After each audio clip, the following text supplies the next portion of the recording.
They're supposed to close on the property this week, and they're planning on leveling that and building a new travel stop, restaurant, and accessories. All right. Anything to add to that, Kevin? No, I mean, that's pretty much, can everybody hear me all right? Yes, sir. Yep. Yes. Yeah, I'm actually here in Cortez itself at a Maverick. But yeah, that is actually, that's pretty accurate. I mean, we would like to close this week, and get started on construction as soon as possible. All right. Yeah. Kevin, how Great. soon do you plan on starting your construction? Any anticipated dates? Well, and the civil engineer for this project is probably on this call as well, David Tabor with CESO. Yeah, we were talking about that. David, are you on? Yes, I'm here. I don't know, you might want to comment on that as far as construction start date. Yeah, so we haven't, I think we kind of started the zoning process. We've only been working on this project maybe a couple months. I think ideally we'd like to do construction this summer. But it's really dependent on how quick we can get all of our site permits in place and building permits. All right. This is a little bit of a smaller site for what Love's typically does, so the construction time frame might be a little, I don't know, so maybe around 6 months. Okay. Difficult to lock that in right now with a lot of outstanding permits, but that's our wish, I would call it. Okay, thank you. Any other comments, commissioners? Seeing none, we'll open it up to public comment. If anybody would like to comment about the proposed Loves and the change of zoning, come up to the microphone and state your name and address. Seeing none, we'll close public comment and go back to commissioners for a recommendation. Again, this is one of the areas of opportunity that we've been trying to get cleaned up for many decades, and we're finally being successful here. So I would move that we accept a proposed high-impact permit and special use permit and rezoning application submitted by Jovian Petroleum Corporation, Agent Kevin McCarthy, Love's Travel Stops and Country Stores, LLC, located at 7006 Highway 160/491, Cortez, Colorado. Second. There's been a motion and a second to approve the proposed high-impact permit and special use permit with rezoning application submitted by Jovian Petroleum Corp. Agent Kevin McCarthy, Love's Travel Stop and Country Stores, located at 7006 Highway 491. All those in favor? Aye. Aye. Aye. All right, it's a unanimous decision. We got the zoning changed and look forward to you guys moving forward with your project. Thank you. And Good. Yeah. Good luck. We luck, look guys. forward to seeing you down there. Right on, Positive gentlemen. public Thank comment. you. We're looking forward to being part of the community. All right. Great. Great. Thank you, Thanks, Kevin. everyone. Thank you. Thank you. Okay, we've got. I need to wait a couple minutes. You want to sign some Mylars? Sure, let's sign some Mylars where We've got 3 of them that have previously been approved and just. Hey, Don, do you have a rubber stamp for my name down there that you can stamp on there, or are 2 going to be sufficient? 2 will be sufficient. Okay. If we had that stamp, we would use it at the bank. They'd run you out, Larry Don. They would run you out.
All right, on to the next public meeting. Kim? Commissioner Sukla. Here. Commissioner Candelaria. Here. Commissioner Tell. Present. Administrator Powers. Here. Attorney Baxter. Here. Notice is hereby given that the Montezuma County Board of County Commissioners will hold a public hearing for review and determination for a proposed amendment to the high impact permit number 665 and special use permit submitted by ComNet Four Corners agent Cynthia Van DeMark for the purpose of an upgrade to the existing cell tower and installation of FirstNet, a dedicated network for first responders on property owned by Ernest Alsop, located at 27591 Highway 145, Dolores, Colorado, consisting of 39.10 acres, more or less, situated in Section 3, Township 38 North, Range 12 West, NPM, located south and north of Highway 145. The hearing will be held Tuesday, December 8, 2020 at 9:10 a.m. in the Commissioners' Hearing Room, Montezuma County District Courthouse, 109 West Main, Room 250, Cortez, Colorado. Interested persons may attend and give input. Information may be obtained from the Planning Office online service at https://co-monezuma-co.smartgovcommunity.com, public home. You may also contact the Planning Department at 970-565-2801 with questions. Dated this 13th day of November 2020, Kim Purcell, Clerk, Board of County Commissioners, Montezuma County, Colorado. Published in the Journal on Wednesday, November 18th, 2020. Thank you, Kim. Go ahead, Don. So this is a proposal from ComNet on it. They have an existing cell tower and existing high impact permit number 665. So they are amending that high impact permit and being issued a special use permit to replace the existing 65-foot cell tower on the north side of 145 across from Priest Gulch Campground with a tower that's 85 foot tall. And the reason it would give them more coverage? Yeah, and they're also working with FirstNet, so they'll have FirstNet first responder service off of that tower. That's Okay. good. Any questions, Commissioners? I have none. Okay, we'll open it up to public comment. If anybody would like to comment on this proposed cell tower, please come up to the podium. Seeing no takers, we'll close the public hearing and part of it, and we'll go back to the Commissioners for a recommendation. Oh, Cynthia, do you have anything to add?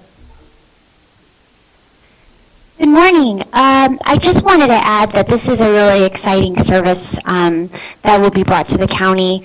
FirstNet is it's a network for first responders, but this is also going to help everyone in the community by improving E911 services, as well as getting the first responders faster data transfers. A lot of times, first responders don't always have the necessary equipment to transfer data in a timely manner. So this will help with medical information getting transferred, as well as anything with the environment. And this, I'm really excited about this project for the community, and we really appreciate you hearing our application. And thank you. If you have any questions, always feel free to reach out. Again, my name is Cynthia Van DeMark, if I missed that part. Okay, thank you, Cynthia. Commissioners, any recommendations? No, I think for what it's going to do, it's a great addition. So I would move that we accept the proposed amendment to the high impact permit number 665 and special use permit submitted by ComNet Four Corners agent Cynthia Van DeMark. Second. Motion and a second to approve the high impact permit number 665 and special use permit submitted by ComNet Four Corners agent Cynthia Vandy Mark for the purpose of an upgrade to the existing cell tower and installation of FirstNet on property owned by Ernest Alsip. All those in favor? Aye. Aye. Motion carries, and we'll close the public meeting at this time. Thank you. They're actually building another tower to replace the one that's on it. Oh, okay. Sure, we can sign again.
Kids?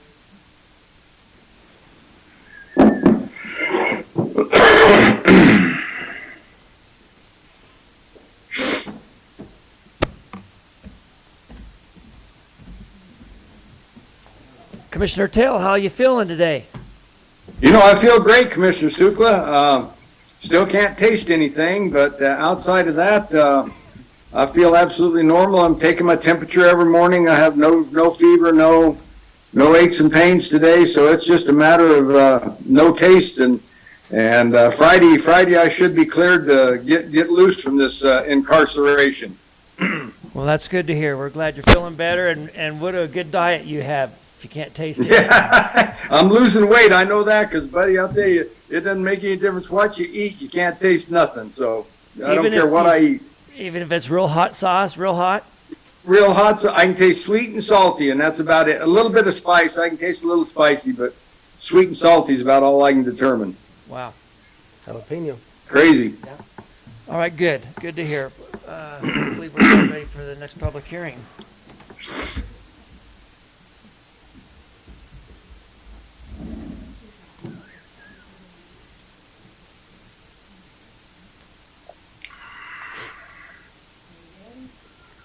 Yes.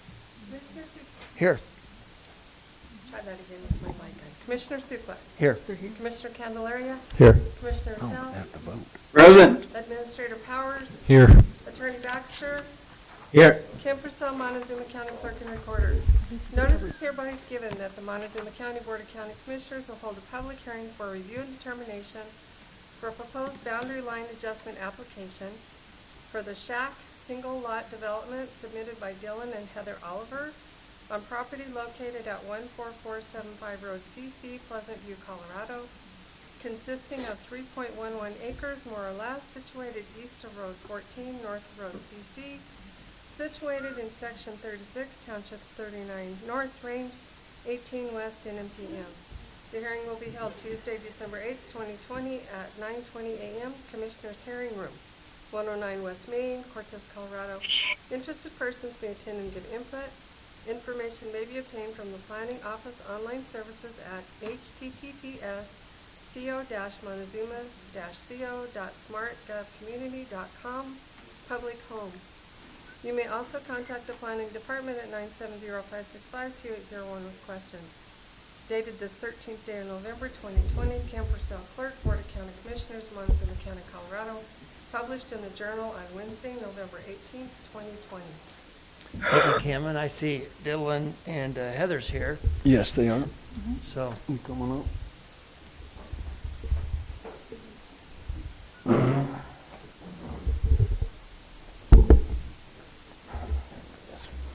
Good morning, Morning. Dylan. How are you? Good, and you? Good. Morning. It's pretty simple, but Dylan can explain it. They're just wanting to expand their property to make room for an arena and more operation of their existing land. Yeah, it works out, we just buying an acre from our neighbor there, so Oh, okay. that's For a what. roping arena? Yeah, we want to put up arena, we need a little more room, so. All right. So you're just moving one line Yes. forward that distance of whatever it is, and that's it? Yeah, it just Yeah. goes out like 92.5 feet across the north end of our property, so. And because it was in a subdivision, it has to go through the process. And is Shack, are they the people you're buying it from? Yes, yes. That's a weird name. Or, I mean, unusual name.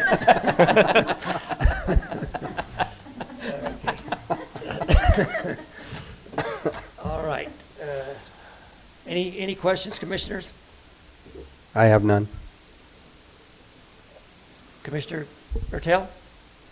Oh, I think this must be part of old Fred Shack's property, the leftovers to his place out there that Correct. that they're buying from. So yeah, I know Fred well. He's a neat man. All right. All right, we'll open it up to public comment if anybody would like to comment on this adjustment. Seeing none, we'll close the public portion of comment period and go back to the commissioners for additional questions or recommendations. So I'd move we accept the proposed boundary line adjustment application for Shack single lot development submitted by Dylan and Heather Oliver on property located at 14475 Road CC, Pleasant View, Colorado. Second. Motion and a second to approve the proposed boundary line adjustment application for Shack single lot development submitted by Dylan and Heather Oliver on property located at 14475 Road CC in Pleasant View, Colorado. All those in favor? Aye. Aye. Aye. We'll close the public meeting at this Very time. good. Awesome. Keep them boys a-roping. Now you got to do all the work. Did you buy an arena or do you already have one? We haven't yet, Good. Just wait till my brother's not home one weekend. All right, thank you guys. Good luck. Appreciate it. Well, we've got 5 minutes, so what kind of business? Shaq, is your presentation lengthy? Yes, very. How about we go to John? Do you want to give your report? Yes, I can do that. Okay. And I know at least one or two commissioners were at the department head meeting yesterday, but let me update everybody as far as the couple of rulings we got last week. We got a good surprise ruling from, I don't know if I should call it a surprise ruling, but from the court on our PAX case, on the road case. And it was stronger than what I anticipated. I mean, we were thinking we were going to get a favorable ruling, but that case looks like most of the issues are resolved now after we got our order on Friday. The judge ruled that we do have a 60-foot right-of-way. We're not going to have to go to trial and fight on that, that it's a public road. Almost all of the claims against us were dismissed. There's still a pending issue that looks to me like we're set up pretty well on. It's basically, the judge wants an independent survey done 30 feet from each side of the center line of where the road presently is right now, and then there'll be a determination on whether or not we trespassed and damaged anything outside of our 60-foot right-of-way. I don't even think there's really much of an allegation that we did, and also it would have to be based on any non-maintenance, road maintenance vehicles. So if there was damage caused by road grader or something like that, which is what I think the lawsuit initially claimed, then that would be okay. We'd have the right to do that. But if it was something outside of that 60-foot right-of-way, that, by a road department pickup truck or something like that, then that's what we would litigate about. It looks like it was a very, very strong and favorable ruling for us. So I sent that to Rob and to Doug and James. The judge cited both Doug Ross and James Dietrich's testimony in his order. So we're happy about that. On the, we have several things going on with Kinder Morgan, one of which was the BAA ruling from our former assessor's valuation. And we won at BAA. They appealed that to the Court of Appeals. Usually what happens at the Court of Appeals is they do what's called a de novo review, and they ultimately decide the issue either for us or against us. They didn't do either. They sent it back to the BAA to decide on whether or not there were any equitable violations of Kinder Morgan. So we've got to go back there to litigate that. It seems to me that the BAA is suggesting that there were some equitable violations by Kinder Morgan. That's what we alleged at the Board of Assessment Appeals, but instead of going with that, the Board of Assessment Appeals said, hey, we don't need to go with that. We're just going to rule that what our previous assessor did was fine as far as the valuation. Court of Appeals said, no, that it wasn't timely what our former assessor did. However, there's other issues that looks like Kinder Morgan did violate. So we are hopefully probably going to end up in the exact same position, but we're back at the Board of Assessment Appeals on that Kinder Morgan case. On our CO2 case. Hey, John? Yes. John, this is Keenan. With the Court of Appeals sending it back to the BAA, does the BAA rule on this again, and then that judgment, that ruling become final? Can we get this thing finalized in the BAA this time? You would hope so, but every BAA ruling is subject to an appeal to the Court of Appeals. Even if it's been sent up once and the Court of Appeals send it back? Yes. Okay. And so we have not ever seen Kinder Morgan, no matter how preposterous their suggestion or allegation is, let something go. Right. Yeah. They always appeal. They exhaust all their remedies and presumably spend a lot of money on their legal fees doing this. So that's where we are with that.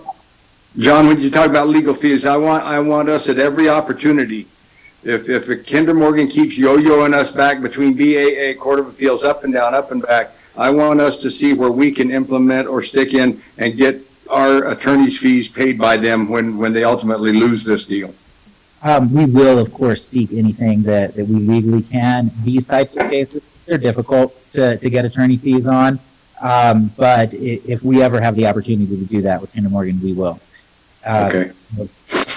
The other case, the CO2 case, is set for oral arguments in January at the Court of Appeals. Again, we won that case down at the trial court. That was Judge Blue here in Cortez, and they've appealed it. So that's where we are. We have oral arguments set. That'll just be by video, presumably, in late January.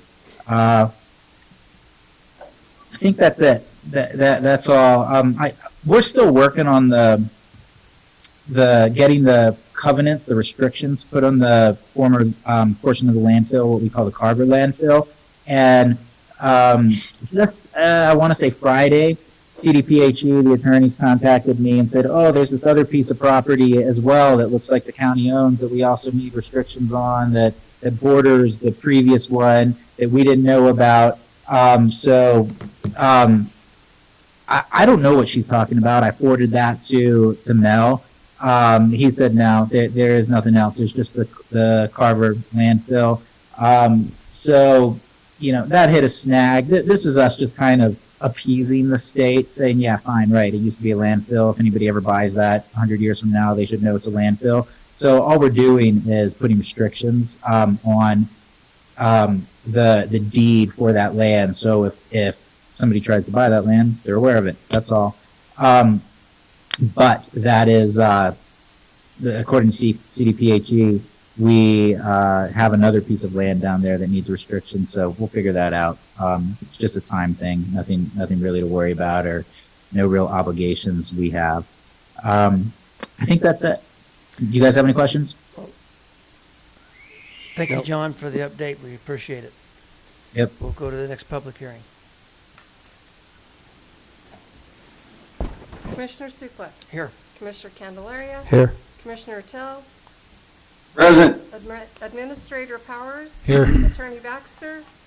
Here. Kim Purcell, Montezuma County Clerk and Recorder. Notice is hereby given that the Montezuma County Board of County Commissioners will hold a public hearing for review and determination for regarding a proposed single lot development and rezoning application submitted by Jared and Colette Wyatt on property located at 26833 Road L, Cortez, Colorado, consisting of 49.60 acres more or less, located north of Road L, Alamosa Street, west of Highway 145, situated in Section 13, Township 36 North, Range 16 West, in and PM. The hearing will be held Tuesday, December 8, 2020 at 9:30 a.m. Commissioners' Hearing Room, 109 West Main, Cortez, Colorado. Interested persons may attend and give input. Information may be obtained by the Planning Office online service at https://co-montezuma-co.smartgovcommunity.com. Public home. You may also contact the Planning Department at 970-565-2801 with questions. Dated this 13th day of November 2020, Kim Purcell, Clerk, Board of County Commissioners, Montezuma County, Colorado. Published in the Journal on Wednesday, November 18th, 2020. Thank you, Kim. The floor is yours, Don. All right. Jared and Colette Wyatt are looking to do a single lot development on the far west end of their property on the north side of Road L. They're splitting off a 9-acre parcel and retaining the rest. They're planning on building a house on the remainder of the property, and possibly some future development, but nothing that they've got figured out at this point, just to break off the 9 acres on the far west side. There's an existing ag access road at the southwest corner that any development other than ag would need to be have an updated driveway permit and some work done on it depending on the usage. Okay. Commissioners? We'll open it up to public comment. Anybody would like to comment on this proposed single lot development? Please come up to the podium, state your name and address. Seeing none, we'll close the public comment and go back to commissioners for discussion or recommendation. Okay. Well, then I would move that we accept the proposed single lot development and rezoning application submitted by Jared and Colette Wyatt on property located at 26833 County Road L, Cortez, Colorado, consisting of 49.6 acres more or less. Commissioner Tell? Second. There's been a motion and a second to approve proposed single lot development and rezoning application submitted by Jarrett and Colleen Wyatt on property located at 26833 Road L, Cortez, Colorado, consisting of 49.6 acres more or less. All those in favor? Aye. Aye. All right. That's a pretty piece of property right there. Mm-hmm. We'll close the public meeting at this time, and we have to wait 5 minutes for our next one. So I guess we'll go to the commissioner's report. Mr. Candelaria, would you like to Well, start? I can start, and I can probably get finished. So, last week, as we were told by our staff this morning, that we have a heavy agenda because we weren't working last week, but I'm going to correct everybody here. That we were working all last week. We actually had a super busy Monday, Tuesday, and Wednesday. First time I've ever been to a winter conference of CCI, and I'll tell you what, it's difficult sitting in a Zoom meeting when you're captured for an hour and a half to 2 hours at a time and not getting much movement. But anyway, it seems like that's the way our life has gone this year. I'm glad 2020 is almost over and we can get on to 2021. But both of our commissioners, Commissioner Ertel and Commissioner Sukla, were both one of the departing 58 people of commissioners that are leaving us through CCI this December, or actually January. And they did kind of a presentation. It would have been a lot nicer, obviously, to see in person and shake those people's hands. But I do want to thank you guys, as CCI did, for your years of service, and also that CCI put out. Thank you, Jim. You know, again, it's tough. I had the opportunity of going to CCI and getting to meet a lot of these people throughout the state, which are still going to be my contacts because I have all of their phone numbers. But it was kind of saddened to not really be able to have that interpersonal contact with these 58 people that have spent 8 years of their life serving their communities around the state of Colorado. So I hope that we can get back to something normal here very quickly. So that occupied pretty much all of our time, Monday, Tuesday, and some of Wednesday. And with that, I'll stop there. Commissioner Ertel, do you have anything to add? The only thing I could add there, Commissioner Sukla, is I agree with Commissioner Candelaria. It's a real bittersweet parting for all of us commissioners that have been in the CCI meetings for the last 8 years. We've made some strong bonds and wonderful friendships, and it's really kind of a tragedy that we didn't get to be there in person to say goodbye to each other and thank each other and congratulate each other on all the things we've been through over the last 8 years. But that be it may, we will carry on, and I did have a Zoom meeting with AAA. Our commissioner from La Plata County and myself will be resigning from that board. In fact, we resigned at this last meeting, and hopefully there'll be an appointment from our commission to put one of the new commissioners back on that AAA board and have them involved in all the AAA funding for our senior center and our senior services and all of that. So I'm sure that our commissioners will look forward to reappointing somebody to that board. But yeah, just a lot of bittersweetness with the end of this year, and 2020 has been one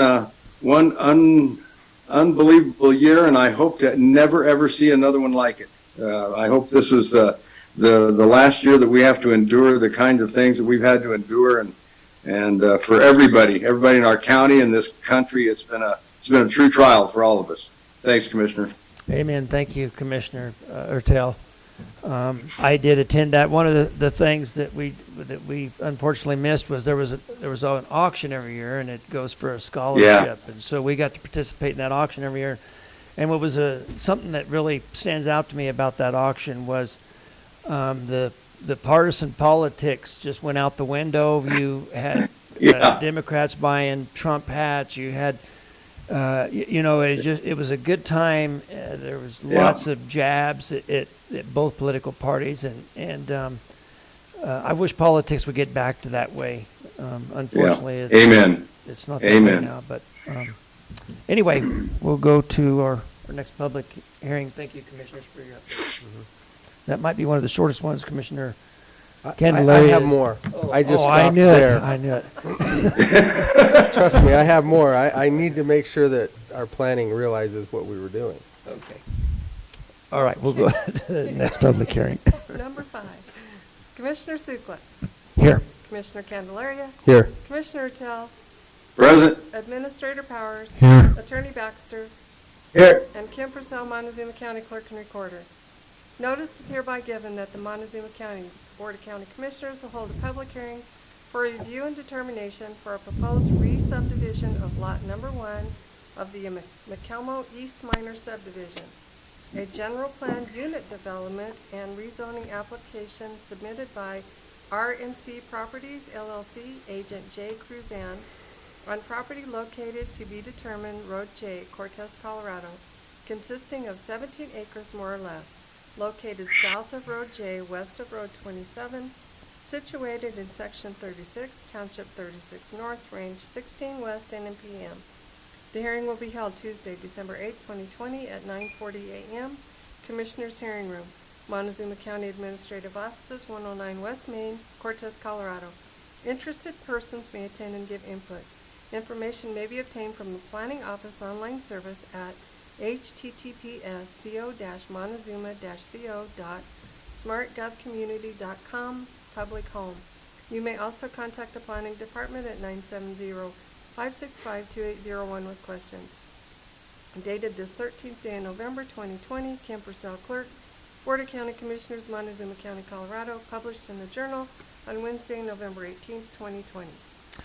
Thank you, Kim. I see Mr. Cruzan is in the audience, so if you come up, kind of give us a little update of what you're doing here. Good morning, Jay. Good morning. Well, we're pretty excited about this project. We just think it's a great use of that property. It's not farmable, it's not even grazable, and we have access to the Cortez Sanitation District. Yeah, of course, with the nature of the subdivision, the size of the lots, there's a few of those threshold standards that we'll have to look at that I have noted there. Okay. Anything to add, Don or Jane? No, planning and zoning was all for it. They were unanimous to recommend it for approval and thought it was a perfect fit. Like Jay stated, there will be some stipulations within the plat notes of the Mylar as well as the covenants. The lot sizes will be smaller, the setbacks will be reduced from the land use code.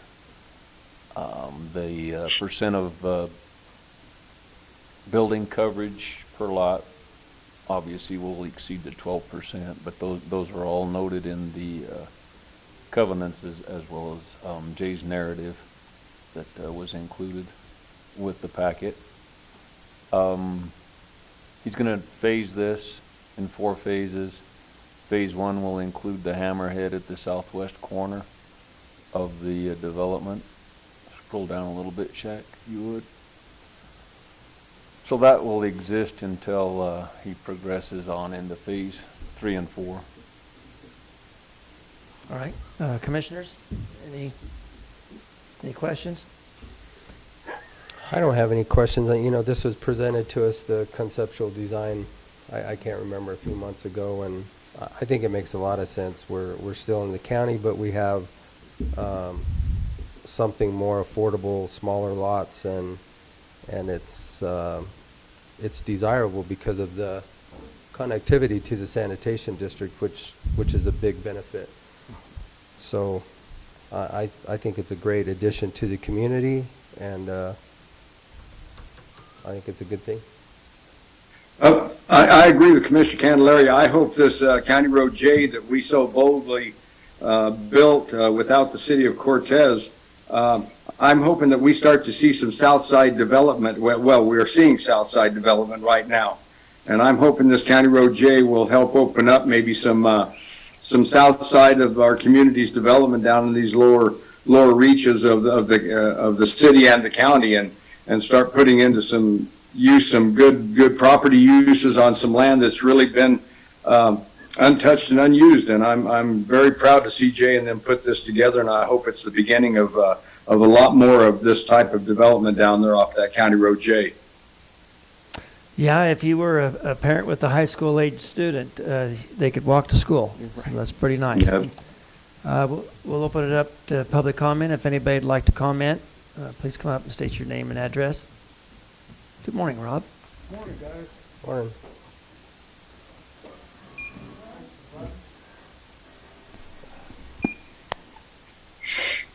I want to take my hat off. It looks really bad. You know, I was happy to see this come through. I know Jay saw me pull a lot of faces when he came through with this, and it had nothing to do with what he was proposing. It had to do with what I tried to do about 8 years ago. And I'd like to commend the planning department for actually understanding the land use code and being able to apply it within a PUD. That didn't exist before. It was horrible. And I don't mind saying that. I went through a couple of years of it, and it wasn't fun. You know, there was a lot of ignorance within the planning department at that time. So I was happy to see this. This actually provides a couple of things that everybody talks about. I think it provides some affordable housing for people. It provides the higher density closer into town. But one thing I keep hearing, and I wish it wasn't a issue, is everybody talks about the sanitation district and applying this to the sanitation, which is a great deal for this. To be able to connect to the sand district within this PUD is a great thing. But I want people to understand there's engineering out there for septic systems that don't need a sanitation system. And so this type of planned unit development shouldn't be disregarded because of sanitation. A lot of the heartburn that I've heard, the changes in the land use code, was access to water, access to proper sewer systems, and the utilities it takes to do this. And what I think this proves out is that nobody does this stuff unless it's available. And so all the heartburn about we're going to explode and there's not going to be enough water and we're going to destroy the water system really isn't true. It's a matter of developers understanding what's available, and if it's not available, making it available. So as you guys push forward with the changes in the land use code, I hope that everybody realizes nobody's going to put together these type of developments unless access to all of that stuff's available. If it's not available, they're not going to do it. And if they want to spend the money to make it available, that's a good thing, not a bad thing. So this heartburn about access to water and not enough water and destroying our water is really not a valid point, in my opinion. I'm glad to see Jay put this together, and I really hope he has. I think he will have success with it. This is something the county needs, so thank you. Thank you, Mr. Pope. We appreciate your comments. Thank you. Would anybody else like to comment on the proposed development? Seeing none, we'll close the public portion of the comment period, and we will go to the commissioners for a recommendation. So I move that we accept the proposed subdivision, let's see, of Lot 1 of the McElmo East Minor Subdivision, a general planned unit development and rezoning application submitted by R&C Properties, LLC, Agent J. Cruzan, on property located at TBD Road J, Cortez, Colorado. Second. Motion and a second to approve proposed re-subdivision of lot number 1 of the McElmo East Minor Subdivision, a general plan unit development and rezoning application submitted by R&C Properties, LLC, Agent J. Cruzan, property located at Road J, Cortez, Colorado, consisting of 17 acres more or less. All those in favor? Aye. Aye. Aye. We'll close the public hearing at this time. Very good. Okay, Thank you, commissioners. Thank you, Jay. Thank you, guys. Good luck. Right on time. All right, we'll go to the next public meeting. Commissioner Sukla, Here? Commissioner Candelaria, Here. Commissioner Tell, Present. Administrator Powers, Here. Attorney Baxter, Here. and Kim Purcell, Montezuma County Clerk and Recorder. Notice is hereby given that the Montezuma County Board of County Commissioners will hold a public hearing for review and determination for regarding a proposed two-lot moderate subdivision submitted by Joyce Johnson, Agent Kelly McCabe, on property located at 25911 Road P, Dolores, Colorado, consisting of 9.79 acres, more or less, located north of Road P, west of Road 26, situated in Section 35, Township 37 North, Range 16 West, NPM. The hearing will be held Tuesday, December 8, 2020 at 9:50 a.m. Commissioners' Hearing Room, Montezuma County Administrative Offices, 109 West Main, Cortez, Colorado. Interested persons may attend and give input. Information may be obtained from the Planning Office online service at https://montezuma-co.smartgovcommunity.com, public home.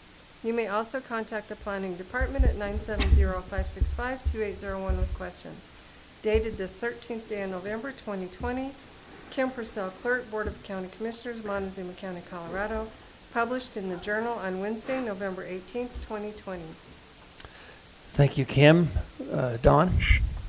Yeah, we've got Agent Kelly McCabe is on Zoom representing the Johnsons. They are looking to split off the northern part of their property from the house and residence that's there on Road P.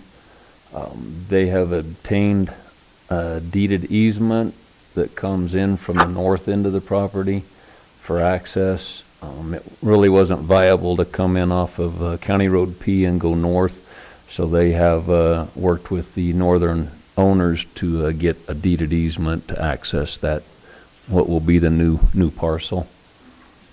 P&Z, they were unanimous in recommending this for approval. All right, do you have anything to add, Mr. McCabe?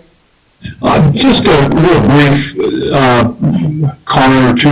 First of all, appreciate you guys and certainly the work that you outgoing commissioners have done over the last 8 years, I think, and really appreciate all that you've done. You've done a lot of good for the community, so wanted to mention that. But on this particular project, gentlemen, it's just a situation where Joyce and her ex-husband, her deceased husband, Floyd, purchased this little 6-acre tract up here. Kind of the orchard was in part of the old Gaylord Gardner property. Yeah. And they did a 6-lot variance some time ago. And so they bought that, and now Joyce is going to move back up north and be near one of her sons, and wants to partition this off and sell this 6-acre tract. So pretty straightforward deal, and we'd sure appreciate your consideration and approval. All right, thank you, Mr. McCabe, and thank you for those kind words. Commissioners, any? The only question that I have, and I can't see it, and I'm sure it'll be delineated on the easement, but where is it coming from again? Can you scroll that picture down a little bit, Shaq? Oh, other way, other down. Oh, it's not on that map. It's cut off. Go further down. As he's Right looking there. at that, I'll just tell you, it's comes off of County Road 26. There it is, yeah. You can see it right there where It's the easement road to the canal siphon. Okay. Oh, So I it gotcha. will be part of that same access that's then deeded to go south to that parcel. Right there in the northeast corner of the new parcel. Yeah. all right, we'll open it up to. Existing road is already there, and the Claytons were real positive about allowing this to go through and serve that new lot there. Okay, thank Okay. you. We'll open up to public comment. If anybody would like to comment about this proposal, if you'd please come to the podium.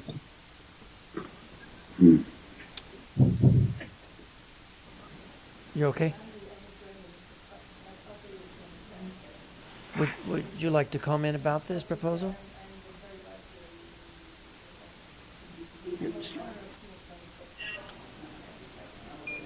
Okay, so we're good?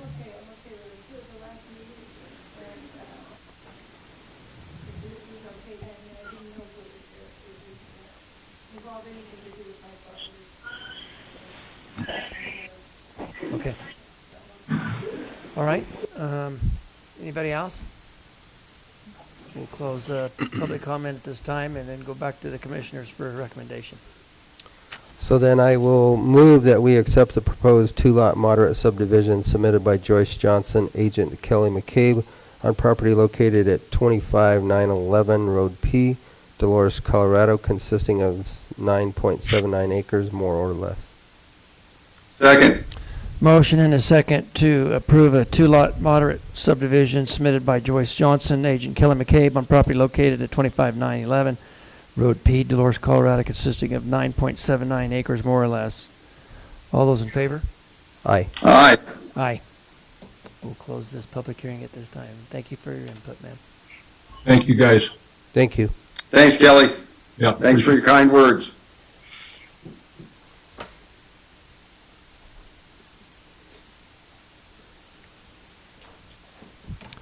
Well, Commissioner Candelaria, I'm sure you got more to say.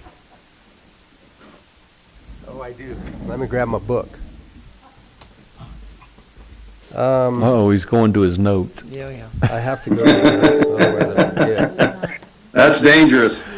You know, we were, had a department head meeting yesterday, and I'm sure Shaq will highlight a little bit more on this, but, you know, something that I said, and Commissioner Tell also basically echoed the same thing, but again, I just publicly, I want to let everybody know out there that I am specifically extremely proud of all of our staff, department heads, and being able to keep this county moving forward through this time of 2020, through some challenges, through the, you know, working with sick, getting people in, getting people out.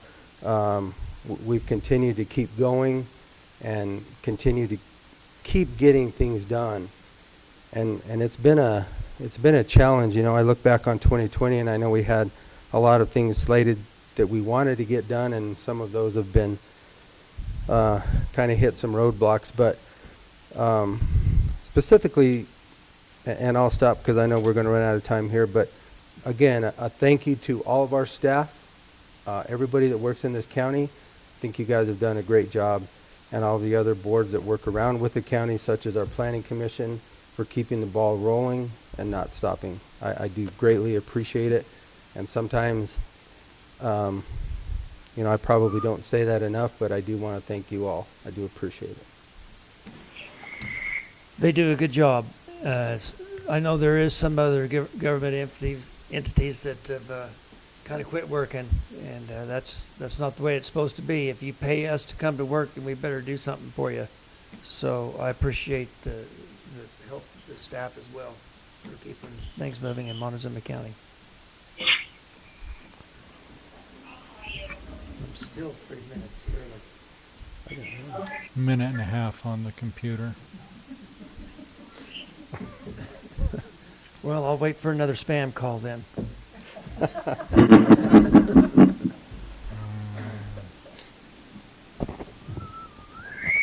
I will make this real quick because I was on a governor's call meeting last night along with our emergency manager, Jim Spratlin. And, you know, our time is so limited. They give us 45 minutes, and it's the whole southwest region. So it's 12 counties that join this call with DOLE emergency managers. But, you know, you can ask one question, and by the time you get Dr. Rachel Herlihy from CDPHE, the epidemiologist, and that, you know, one question will occupy 45 minutes, and their time is, I mean, they shut it off exactly at 45 minutes. So not a lot gets accomplished other than listen to one person, And sometimes I think I'm just more confused after listening than I was in the beginning. So I'm going to leave it at that. They're hard to follow, but you know we're still following these governor's calls with the staff on Monday evenings. All right, thank you, Commissioner Candelaria. We'll go to our 10 o'clock public hearing. Okay, Commissioner Sukla. Here. Commissioner Candelaria. Here. Commissioner Tell. Present. Administrator Powers. Here. Attorney Baxter. Here. Kim Purcell, Montezuma County Clerk and Recorder.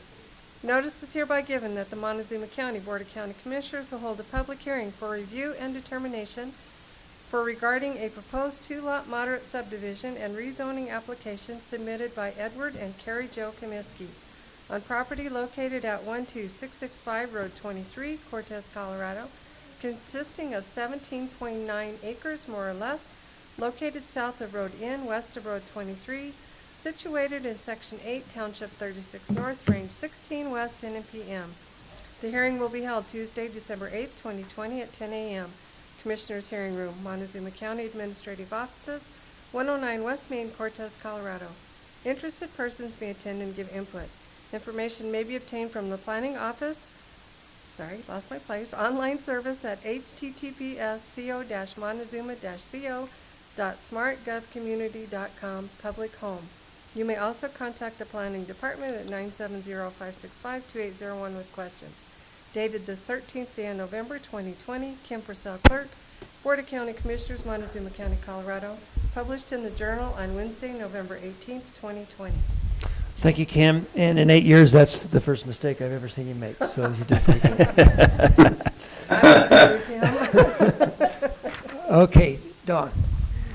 So the Comiskey's are looking to separate their residents from their ag land. A little further, Shaq. There you go.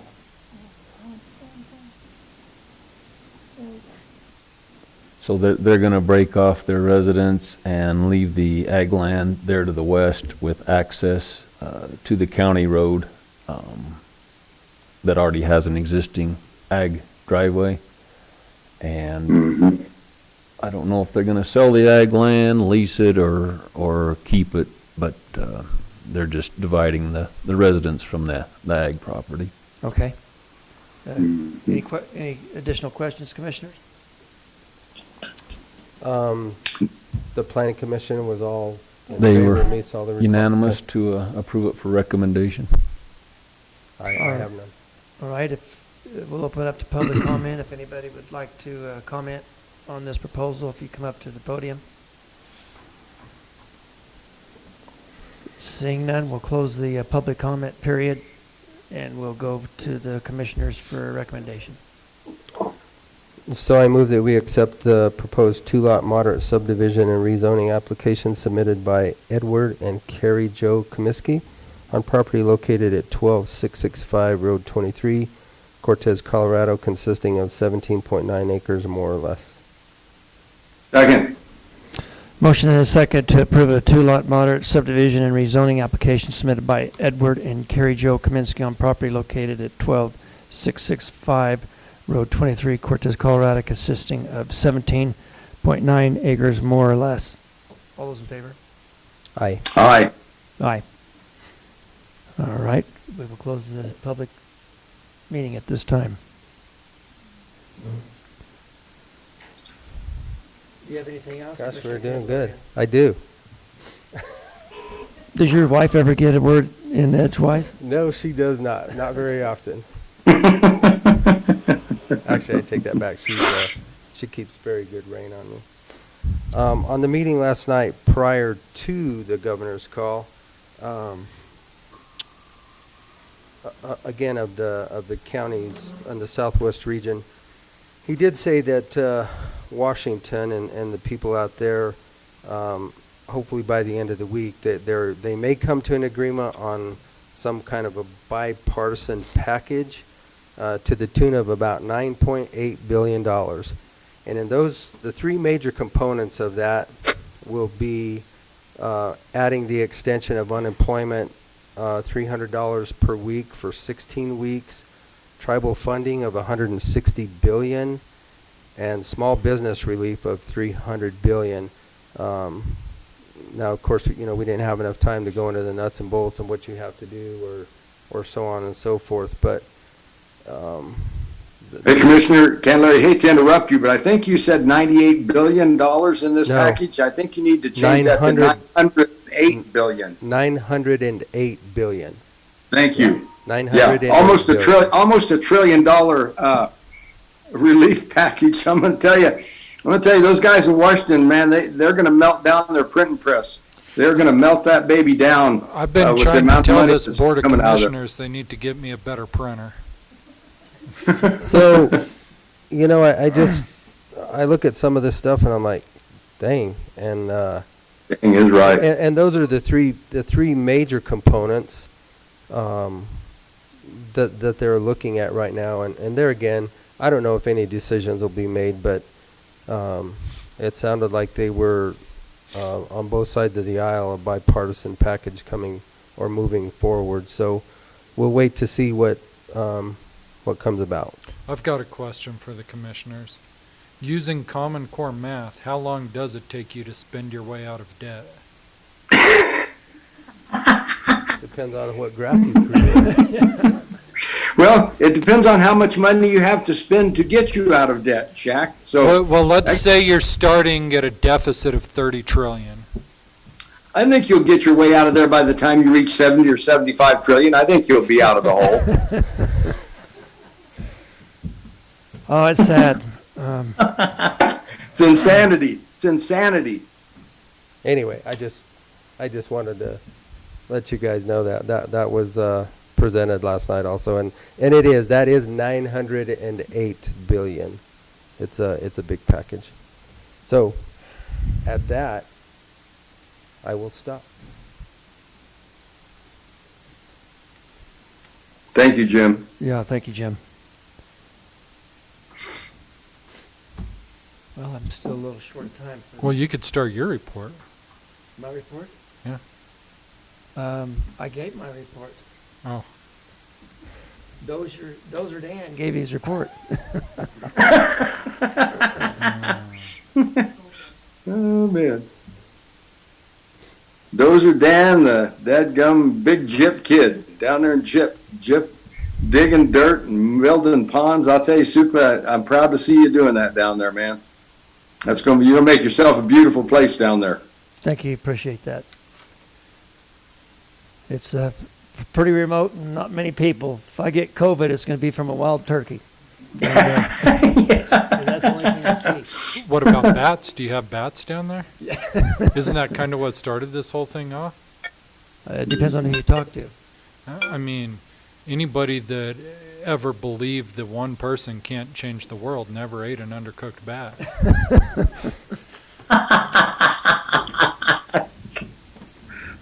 Shaq. Actually, Shaq do have attack. one more I thing. don't. I'm just going to keep seeing them as they come up as I go through my notes here. But again, this is a thank you to Commissioner Tell also that we were able to write some emails and phone calls to James Thomas. What was it? Thomas. Yeah, and to work with the with hospital, help BD the Max. hospital get more testing kits for our BD Max machine, which is the rapid tester, which basically within a few hours you can tell if you're positive or negative, and the percentage of its accuracy is much greater than the other machines. So we were successful with phone calls and emails, and our hospital is going to receive more test kits and hopefully more in the future also. So again, thank you, Commissioner Tell, along with those emails that I sent. Well, yeah, I appreciate that, Commissioner Candelaria, and I personally want to thank the hospital district and the BMAX machine, because when I went in last Monday, a week ago Monday, when I had some symptoms, and Dr. Aiken said, by all means, let's give you a BD Max test and get your results back today. And I was so grateful. By 8 o'clock that night, they had the results back. I had tested positive, so I didn't go out and spread my virus around anybody. I was very grateful for that kind of rapidity and that turnaround time. And so I felt a bit more of an obligation to see that our hospital got more of these test kits, because I had consumed one. And I'm very, very happy that Commissioner Candelaria and I were successful in getting them some more of their test kits. So others that are in that susceptible zone can get tested and know right away whether they're positive or not. All right, well, thank you, Commissioner. We wish you the best. Get better and I've always speed. considered you very positive myself, Keenan. Well, I tested positive, so you're right, bud. I probably got a negative end to me somewhere, but, Okay, we'll go to our next public hearing. Number 8, Commissioner Sukla. Here. Commissioner Candelaria. Here. Commissioner Tell. Present. Administrator Powers. Here. Attorney Baxter. Here. And Kim Purcell, Montezuma County Clerk and Recorder.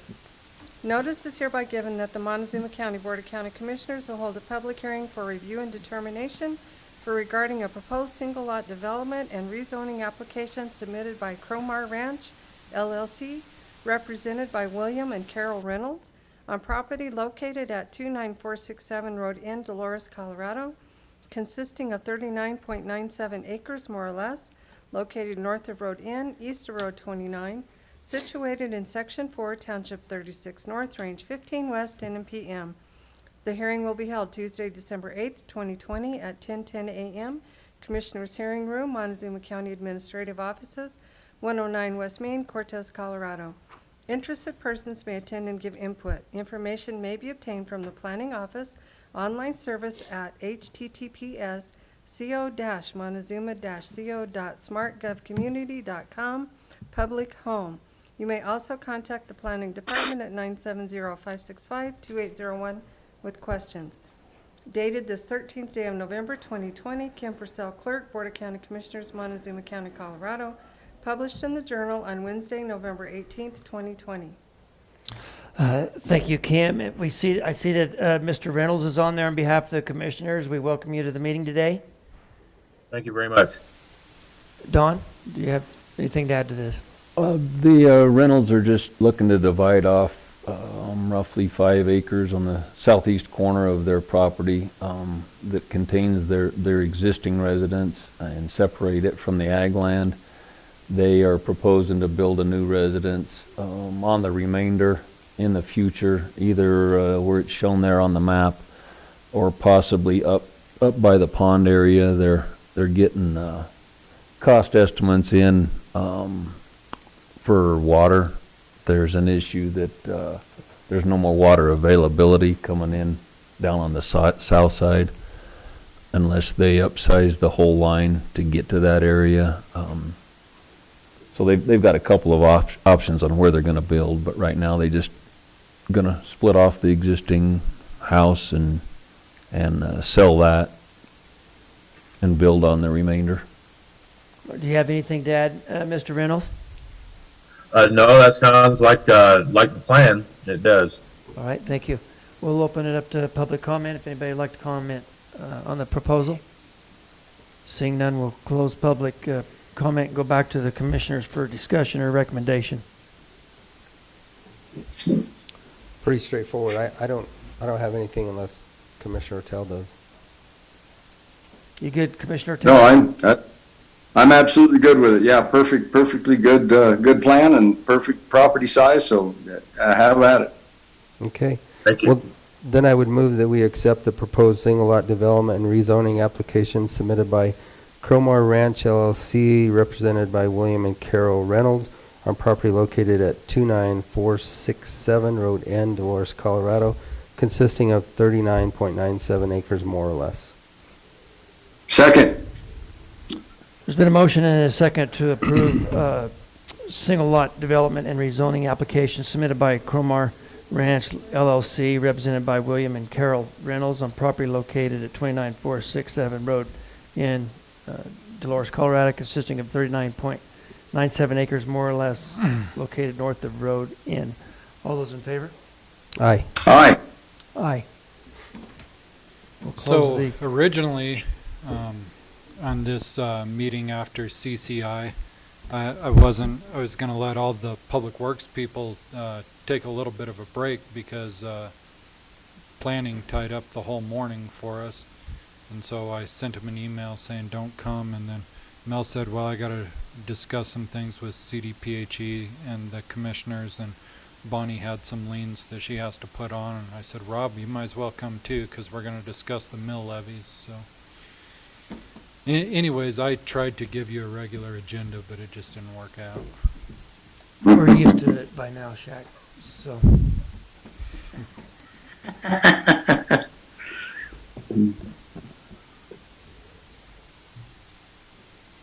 Do you have anything else to add while you we're waiting 5 minutes for our next meeting? I don't have anything that I can get done in 5 minutes. I'm not as quick as Commissioner Candelaria.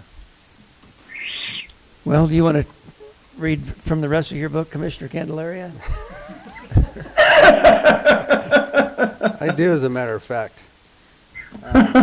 Something else that was discussed, and I did promise Keenan that I would make sure that this was completed within at least the next 2-year period of time, was the sign downstairs with the new conceptual design and how that works so that it is ADA accessible coming up to that sign. And have you guys, I know it's been, gosh, I don't know, several months since we even talked about it, and Commissioner Tell, you might have even been having your knees worked on at that time. So if you don't have those emails of those new conceptual designs, I'd like to get them to you so I can work with James Dietrich to get those RFPs out, because now is the perfect time to be bidding work through the winter and then get it scheduled into the spring. So if you don't have those, let me know so that we can move forward with them. Commissioner Candelaria, I don't believe I have them, so if you could email them to me, I would be greatly appreciated. I don't remember if I have them or not either. Okay. So. I'll send those back out, and we can actually discuss them next week. Next week. Yeah, good. I did send a note to Shaq to make sure that we had money allocated in our capital fund for that also. So I'll get those to you guys. Okay, thank you. We're going to have to schedule these public hearings every 7 minutes. Well, actually, I have one more thing. Okay. Also, too, something we've talked about in the past, and I'm not real sure with maybe John, you can help me out on this, John Baxter, but the design to landscape the combined courts, I think when we looked over there, we have about almost 5 acres. Is that correct, Commissioner Tell? Yes, that is correct. So to not be able to put that on city water to occupy some of the water that we have, I know that some of it's leased right now, but I don't think it would take a lot of that irrigation water to get over there. It's just going to be a matter of how do we get it there. So I will also start working on that. I know that the hospital, could you work in conjunction with the hospital, because they were wanting to they were wanting to move that when they came to purchase some of our water. So here again, it's just one of the other things that I was thinking about when we started talking about designs, and I know that James Dietrich again is also working on that. And I don't, you know, we talked about 100% zero escape in the beginning, but I'm not sure if Rob would like us taking away his gravel pit to occupy the combined courts landscaping, but you know, there will be some of that in there also, but I'll start working maybe with the hospital and seeing what we can do to get that down, or even just attend an MBI meeting to see if we can get water, or where's the closest place to get some of our irrigation water. And that may need, you know, we may need to add a pipeline or something, or buy into like a to the pipeline Mississippi? that's already there. Like what? To the Mississippi. You're being presumptive, thinking there's going to be irrigation water this year.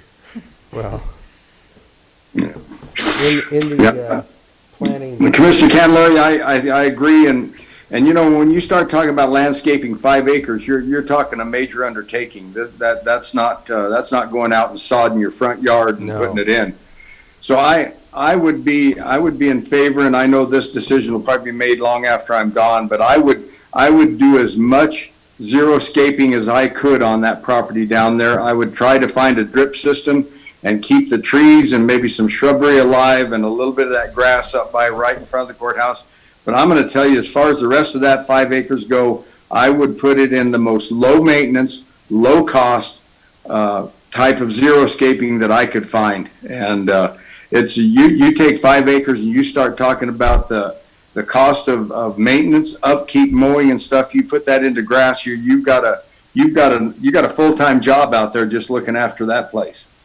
No, and I definitely understand that. We'll just, again, we've seen a couple of designs, but nothing has been voted on or approved, and obviously we don't have any water there except for the domestic water through the city, and I think that we all agree that we don't want to plant much of a lawn using that type of a water. I'll tell you, that courthouse is costing us a lot. It cost us a lot to build it, and it's costing us a lot to maintain it. And I think we need to look at making that as tolerable on county government as we possibly can, because the state put a hell of a big burden on us to build that. Now we have to maintain it and utility it, and it's a gigantic cost to the county. But at least it's empty. Yeah, and it's vacant, and probation's out there rent free. Yeah, I'll tell you, man. I don't get me started here, baby. Yeah, they won't prosecute anybody anymore. Anyway, John, you may have to help me with the agreements, or if there's anything that we can look at for the transportation of the water. Commissioner Kendall, the only viable option that I know of is coming in on that, where they took the old canal out, coming down that lateral crosses Empire, and then they've got their pressurized water to the city. I think the only fathomable way for us to get agriculture water to our property is if we can make some kind of agreement to tap onto the city's ag water that they bring into Parque de Vida and the city park, and water the parks with that ag water. Other than that, we're talking about building a pipeline. I guess we could build a pipeline if they'd let us hook on and come down County Road L and then up 26 and come in that way. But you're talking 1.5 miles, 2 miles of pipeline to do that. Yeah.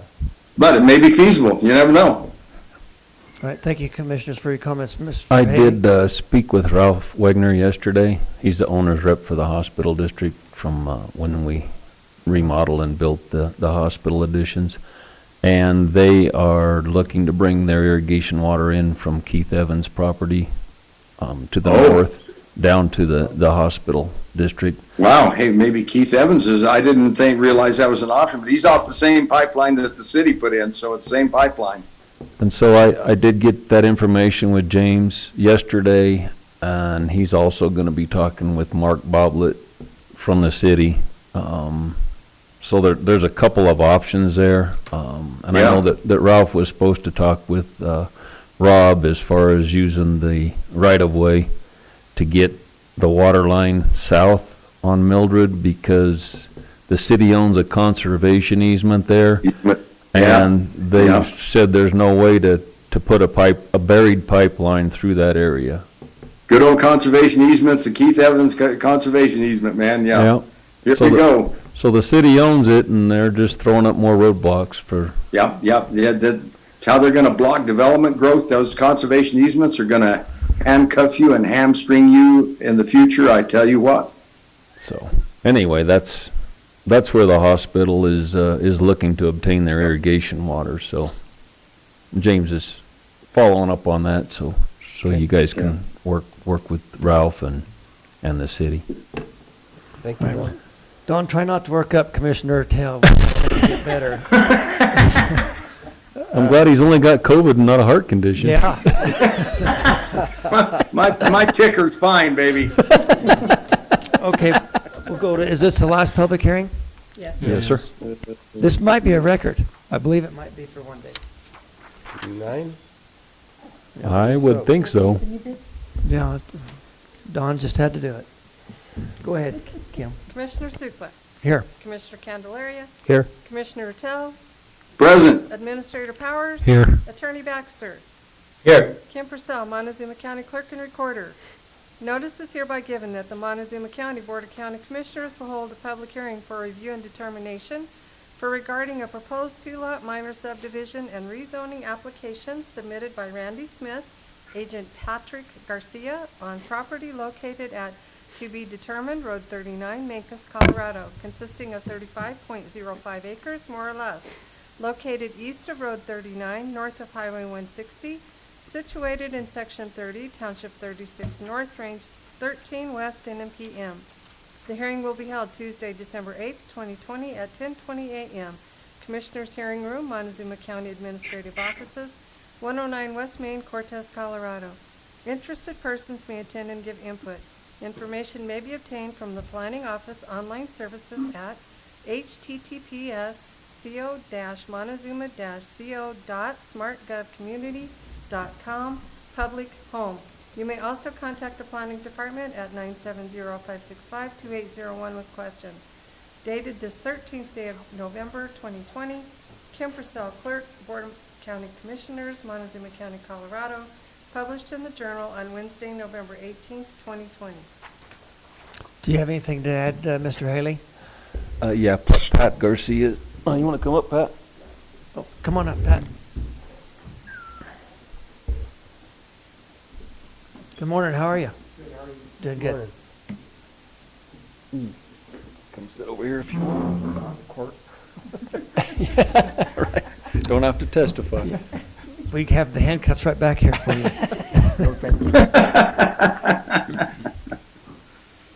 Well, so Pat's father-in-law's looking to subdivide off that 3-acre parcel for Pat and his wife to build a home, and then just leave the remaining acreage as it is. All right. Anything to add to that? No. Commissioners, you have any questions? Planning. I have just one question. I don't see where the access is going to be to this particular parcel. Where's the access coming in from? I'm not sure if you can capture it there, Shaq. On the northwest corner, yeah, right there, there's an easement there, a power line easement, an access road for several of those properties there. And so that will be the driveway, and then they'll build their driveway to the south into that 3-acre parcel. GIS is looking at that, and with the number of properties there may be a recommendation there to put that as a red sign road. So they're looking into that as well. Most everybody else accesses their residences from the west off the county road, 38. Okay. But yeah, it's part of that access utility easement road to get back into that center section. Looks like a pretty place. We'll open it up to public comment. Anybody who'd like to comment on the proposal, if you come up. Seeing none, we'll close it and go back to the commissioners for a recommendation. I would move that we accept the proposed 2-lot minor subdivision and rezoning application submitted by Randy Smith, agent Patrick Garcia, on property located at TBD Road 39, Mancos, Colorado, consisting of 35.05 acres, more or less. Second. Motion and second to approve a 2-lot minor subdivision and rezoning application submitted by Randy Smith, agent Patrick Garcia, on property located at Road 39, Mancos, Colorado, consisting of 35.5 acres, more or less, located east of Road 39. All those in favor? Aye. Aye. Aye. Thank you, Patrick. Thank you. We appreciate it. We'll Good to close know. this public hearing for the week. Thank you. Thank you. Do you guys have anything else? I think we're done for today. Mylars are signed. We're good. Nothing to sign till next week when we get all the high impact permits and stuff. All right. Well, Ready thank you to go. guys for doing a good job. You've been very busy. Thank you. Yeah. Good job, Don and Jane. You guys are keeping that planning department moving. Good job. They said this was a record. I bet you can't break it on their last meeting the first week of January. Don't challenge us. Don't challenge us, Shaq. Well, at this time, we're going to open it up to public comment. If anybody would like to comment, would you come up to the podium on anything that has to do with it? Come on up. Who messed with my clock here? Jeff. Huh? Jeff. Jeff did? Jeff and Daddy. Rob Pope, 311 North Broadway. The only reason I'm up here is I saw Rob here. It was about 8 years ago we did that subdivision off K.3 that goes through Goods for the Woods. And during that process, there was I don't think there was a commissioner here during that process, an existing commissioner. There was a lot of discussion with the Maverick, with their landscaping there, and people using that approach to K.3 as a acceleration, deceleration lane into the Maverick station there. And I don't know if that, about 3 years ago, I went to the Maverick and told them they needed to kind of clean up those big potholes right there, and they did. I was surprised. I talked to the manager there. I don't know, Rob, if that approach there is in the CDOT right-of-way. It is Sure it in is. CDOT's right-of-way. You know, when the Maverick went in and repaired that, they only repaired what was on their property. But man, those are craters there going through that place. So CDOT's the entity to discuss with that and get those cleaned up. Will they? No. Okay, that was it. Thanks. Actually, I have a TPR meeting on Thursday that I'll casually mention it in the TPR meeting, and maybe we can get some kind of a movement. It's brutal. I mean brutal. When you turn on to K.3 there to go either to Goods to Woods or up through that subdivision there, it's just, and everybody dodges them, so it makes for an obstacle course there. Oh, yeah. From the traffic leaving the Maverick to the traffic going down to Goods for the Woods and up through there. I mean, it makes it kind of dangerous because everybody dodges that huge crater that's dead in the middle of that thing, so. Thank you. Thank you, Rob. I will bring that up Thursday. Thank you. Somebody else like to come up and talk at public comment? I do it here? Sure.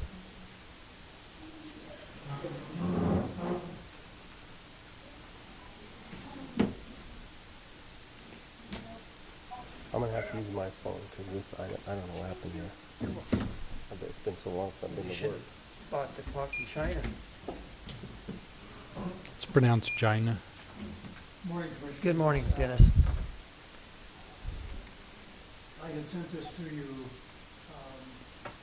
on the 4th because it's kind of voluminous. I wanted you to get a heads up on it and be able to look at the proposal. And I'm requesting that the Montezuma County Commissioners consider a resolution asserting Montezuma County jurisdiction over additional RS 2477 roads and trails that are located in Montezuma County. Prior actions by the Forest Service and BLM Canyon of ancient personnel have created confusion as to the jurisdiction over right-of-way and right-of-use of these specific public highways. In some instances, they've blocked or decommissioned the people's legal access to these public highways, which is a violation of state law on closure of access to public land. Since state law has governed RS 2477 for well over 100 years without objection, it's unsound to argue today that it interferes with the federal policy. State law and federal policy were compatible for over a century. Pardon the interruption. Could you get Dennis closer to his microphone? I can't hear him. Is it on? Can you hear me better now? So I don't think it's on because I don't see the red. It's on now. Oh. Okay, the light's on now. How's that back there? There we go. Thank you. You're welcome. State law and federal policy were compatible for over a century. It's true that since enactment of FLPMA in 1976, the policies of public land management have changed, but acceptance of the grant was perfected long ago. Acceptance under state law vested the public with rights of way and rights of use on public lands. This proposition has been acknowledged by the Department of Agriculture, and the court has ruled that when an acceptance has once been made, the highway is legally established and thereafter a public easement upon the land. And then I show the federal court cases there. A major court case, state law governs implementation or interpretation of RS 2477, was United States versus Kimball Foods. And in this case, it references approximately 17 other court cases, all upholding the state's rights. The Kimball Foods factor, they call it. The impact of a federal law on state interests, and then this is the court ruling, strongly supports the use of state law as imposing a federal definition of RS 2477 rights-of-way would undermine the local management of roads across the western United States. And I cite the court case there. In addition, road questions are peculiarly local and involve matters where states have been given great deference. That great deference comes from the Supremacy Clause. And that's what the federal agencies, namely the Forest Service and the BLM, always say they have supremacy. But when they say the states are given great deference in the Supremacy Clause, that's what it does. It says that if the state law was there before, in the county law, before the federal regulation or rule, then the state and county have supremacy. So the federal government is only supreme when their law is supreme in time. So overseeing highways has traditionally been a state function and thus appears to be within the activities protected by the 10th Amendment. Historically, public roads are those roads chosen at large by the public as they crisscross the continent. They were for the most part game trails in the beginning, given direction by human influence on the need to proceed from point to point. Some are boulevards, wide and spacious today. Others are defined by a single track. In the Americas, Native Americans used these trails as did Europeans when they came. They were at times adjusted in places to allow tilling of meadows. And I'll just comment at that point that this is where the law from here on began to recognize that an RS 2477 could be adjusted. And that's an issue that we have in this county now with the Dolores Norwood Road. But way back when we became a territory, they said in the law and in the court findings that it's okay to adjust this right-of-way for tilling of a meadow or for something caused by nature, a flood, a landslide, those types of issues that serve the public interest. And so when you move that road for the public health and safety or for economic reasons, it did not diminish the right of use or right of way or destroy the easement. The easement in the court cases moves with the road or the trail, upheld in the federal courts. And now back to the text here. Trails and roads were not limited to a few known places, but covered the landmass much as they do on all the continents. Their historic longevity or vested rights were and are today relied upon by the public. The basic road law in Colorado has not changed from inception. Further, the federal and state law regarding RS 2477 historical roads and trails being granted to the public has not changed from inception. The right-of-way and right-of-use are granted in perpetuity. To put it in perspective, the first road law was passed on June 31st, 1851, over 169 years ago, and is still codified in federal and state law in Colorado. And then I go on to show the beginning of the road law in Colorado, and I've highlighted those sections that are significant. And so in the interest of time and to keep it relatively simple, I'm just going to go over the state law from inception without including all of the text of the law, but to give you the full meaning of it. So on February 2nd of 1848, Colorado was acquired from Mexico by the United States. On June 31st of 1851, the Oregon Territorial Legislature, a body constructed of elected representatives of the populace, county commissioners, and a presidential appointed representative of the U.S. government, the governor, all on the payroll and subject to strict compliance of the United States Congress, on June 31st of 1851, constructed and called a law called the Territorial Roads. The law is very simple. It simply says, setting aside all existing roads and trails for public use with a width of 60 feet. That is held in the law since 1851 in Colorado. The roads have always, county roads have always had a width of 60 feet. And you saw that in that court case that John Baxter cited in his report this morning. The state courts, Absolutely. the state courts will uphold that. This was the required diameter of a circle needed to turn a team and wagon around without trespass. Any roads and trails created in the future are to be covered under the same law, and they were to remain entitled to the public in perpetuum, forever. Then along in 1866 came the Miners Act. That was the next road law. And what the Miners Act did was it gave, and I'll read what it says, the right-of-way for construction of highways over the lands not reserved for public uses is hereby granted. And then in 1883, July 26th of that year, Colorado established the Colorado Department of Transportation. When they established the DOT, they published a manual and they established the specific road laws, the first laws written in Colorado that coincided with the Territorial Road Law. And so in CDOT Manual 2.2.3, they commented on and codified revised statute RS 2477, and I'm quoting directly from their manual now. The right-of-way for the construction of highways over the public lands not reserved for public use is hereby granted. So here they're picking up the Territorial Road Law of 1851 and the Miners Act of 1866 with the same language from the 1866 Miners Act.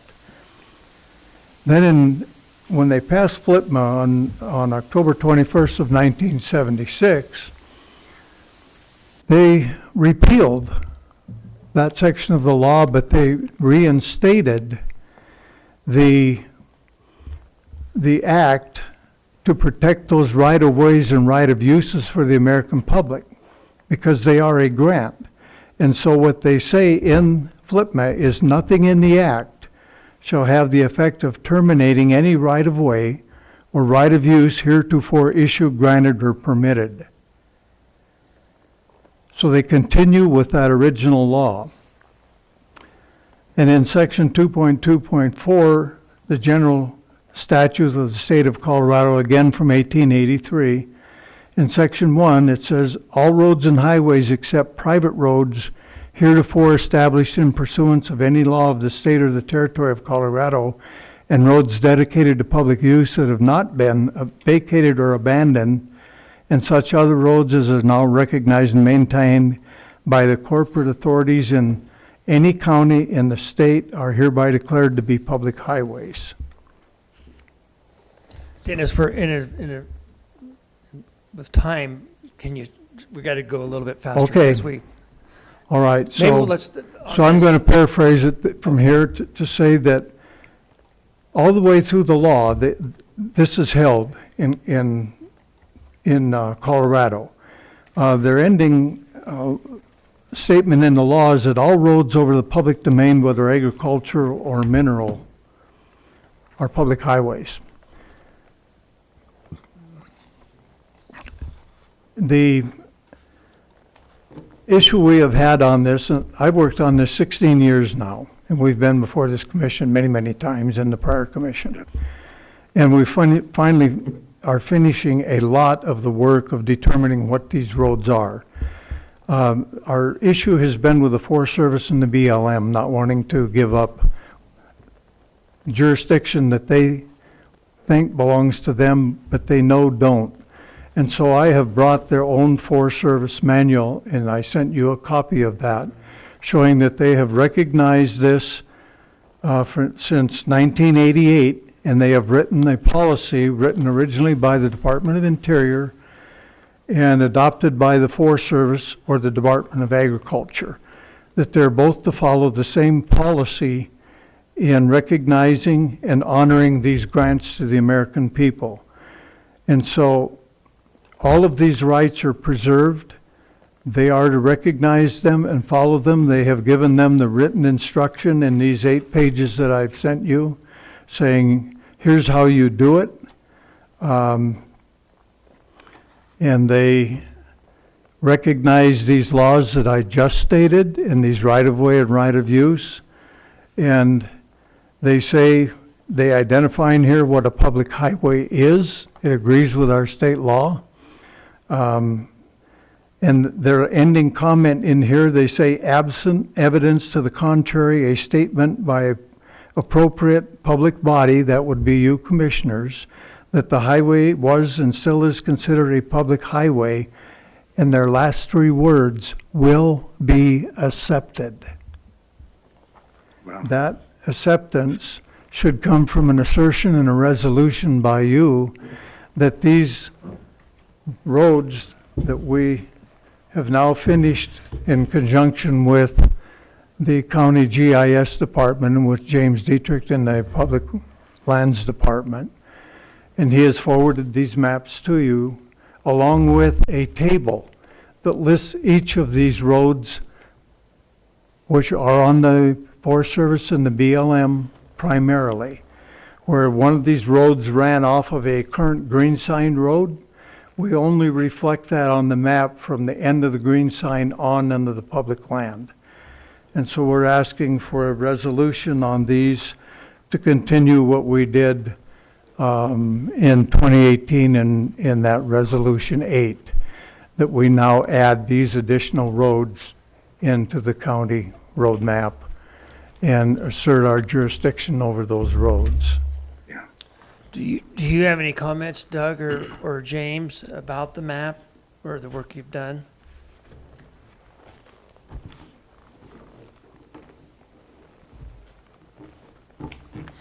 Well, this is Commissioner Ortell, and oh, sorry, go right ahead, Doug. Okay, Doug Roth, County GIS Manager. Just a comment as far as if you do decide to adopt this as part of the county road map, I would like to consider it to be an addendum to the road map. So there's not, our current road map is mostly about about open roads, travel roads, and this would be a great addendum that we could update on an annual or semi-annual basis, and that way we have 2 displays that we adopt if you Right. decide to do so. Okay. Right. Did you have something to add, Commissioner Tell? Yes, I just wanted to make a comment, a short comment right here. Mr. Atwater and his public lands team, the San Juan Basin Trails people, they have worked and worked on it, and I think it's time now for the commission to take a stand with our public lands people. They are not going to show us how or let us take over the public rights of way that we have within our county. And I think we take a stand here today or next week, have a resolution ready for this commission to sign, that we're recognizing all of these public easements, right-of-ways, and highways that have been identified by Mr. Atwater and our GIS department, do an addendum map, and declare that these are Montezuma County trails, highways, and rights-of-way that we will now consider to be ours, period. And we don't need the Forest Service to grant us permission or anything else. I think Dennis has all the ammunition there in FLTMA and current legal things within the travel management plan of the Forest Service and BLM, I think it's time to do something. We played with this thing for the last 7 years, and we've never gotten down to making a statement saying, this is how it is, Forest Service and BLM. We are taking over these roads and trails, and leave it at that. Make them do something. Do you have anything to add to that, John? Well, Keenan, we have done exactly that. We did that resolution a couple years ago. I think what Mr. Atwater is asking for is for us to include more onto that and basically update it. You know, the courts, I think it's more complicated than that, and that it's not as black and white and complex, or I think it is more complex. Our ruling that we got might be appealed, and if it is, we might not have a huge issue with that, because then it'll become law if we win it on appeal. Judge Brewer wrote a good, strong order that does consider some of these factors for us. I don't think it was a slam dunk, but it would be good if they appealed it and we won on appeal, because then it would be precedent and case law for us. I don't think it hurts to do an additional resolution that includes these rights of ways, as you know, so long as James Dietrich and Doug Roth, you know, confirmed that these things exist and are in fact rights of ways, then yes, let's add them to the resolution that we already did, and basically do a supplemental resolution. I think it does not hurt, and it can only help years down the road to have these essentially proclamations from the county government. Yeah. James, Okay. I'm fine with that. You've worked on this a lot too with Doug. Do you feel comfortable with adding this to the current county map? Yeah, I think we're in good shape. He wants to do an addendum map, yeah. Is that okay with you, Mr. Atwater, and your? Absolutely, and I agree with Doug Roth on this, that it would be good to show this as on the legend, so that these roads are clearly identifiable by the public, so they know where they have the right of access without trespass. And I did show in here that those agencies have been charged with the responsibility to map these, and they deny having done it, even though they were directed to do it. And they were directed to do that as a part of the travel management plan, which they did not do. So, fortunately, in our county, we're looking out for the public interest, and that's what this is about. These roads are critically important to the economic future of this county when it comes to recreation and tourism. So I thank you for your consideration. So John, there's no issue with just adding them as the addendum to that resolution that was created, resolution number 8, 2018. So basically, it's just an addition to that resolution of the current map that we now have in front of us of the historic public right-of-ways. Correct. We will, do a supplemental resolution that references that 2018 one. Okay. And you can have that ready by next week? Or I need to see all that information. I can probably at least get a template and throw it at either James or Doug to make sure we've got the right roads in there and stuff. I don't think they're on that documentation that I received for this meeting, are they? The names of the roads? And where they're located? Yeah, the table is in. There's a table of contents, yeah, it shows them all listed out. Well, why don't we go ahead then and see if we can get the resolution written up, the template for next week. Yeah. And then that way Commissioner Ortell will be back and present as well. Yep, absolutely. I hate putting things off, but this will give John time to. Well, we haven't canceled any meetings, so we're still going to be able to get it taken care of. Yeah. Yeah. Oh, yeah. So I believe that all three commissioners are on board. Okay. So it would be a supplemental map and an additional resolution to resolution number 8 of 2018. Or however you put it together, I guess. Or what I said. Thank you very much. Thank you guys. Thank you, Dennis. Thank you, Dennis. Thanks for all your dedicated time and work, Dennis. You bet. Thank you. Stay well. Yeah. Okay, County Administrator report, Mr. Shaq Powers. Okay. So, we need to adopt mills today, and let's just get the easy one out of the way first, which is, the law enforcement authority to, just keep the mills at 1.45 with an abatement of 0.00551 mills, unless there's some reason that the commissioner... Hey, Shaq, what is that abatement about? I'm not sure I fully understand why we have an approval of a mill levy and then we also have an approval of an abatement in it. The abatement, Commissioner Tell, and if you look back through the last several years' resolutions, you'll see it on all of them, is any errors that are compensated from the previous years. Oh, so it's just a CYA type of deal. Exactly. Okay, all right. Okay, I'm good with it then. Yeah, I'm fine with it.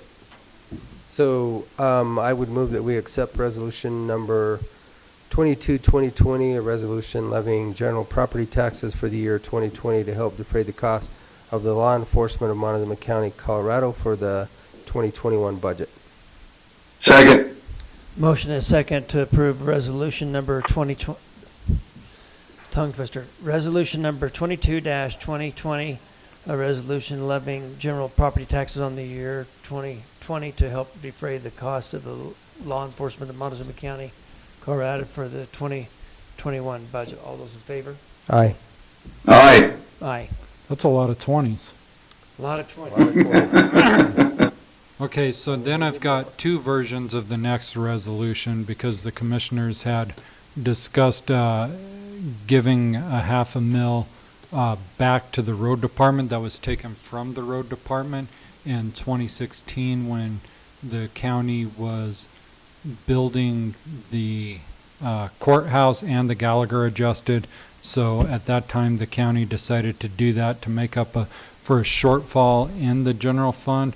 I've broken it down what that would mean. Currently, if you accept the first resolution, we would have 11.39 mills. That includes the abatement, and the revenue to the general fund created from that would be just over $8 million. If you reduce the mills, it would be 7.6 million to the general fund, which is a difference of $352,035.98. If you were to give that $500,000 back to the road department, it would go against an assessed valuation of $813 million. And the reason the difference for the $100 million is because it includes land within the municipalities where the general fund is unincorporated, correct? But then everything that's in the municipalities, we do have to split that with Dolores, Mencas, and Cortez as well. So it would mean an increase of $406,000 to the road department. However, again, there's probably about 50,000 of that we're going to have to split with the municipalities. So that is the difference that it would make to the general fund and to the road and bridge fund. And I asked Rob to be here in case he had any input for the $500,000 towards the road fund. Do you have any input, Mr. Engelhardt?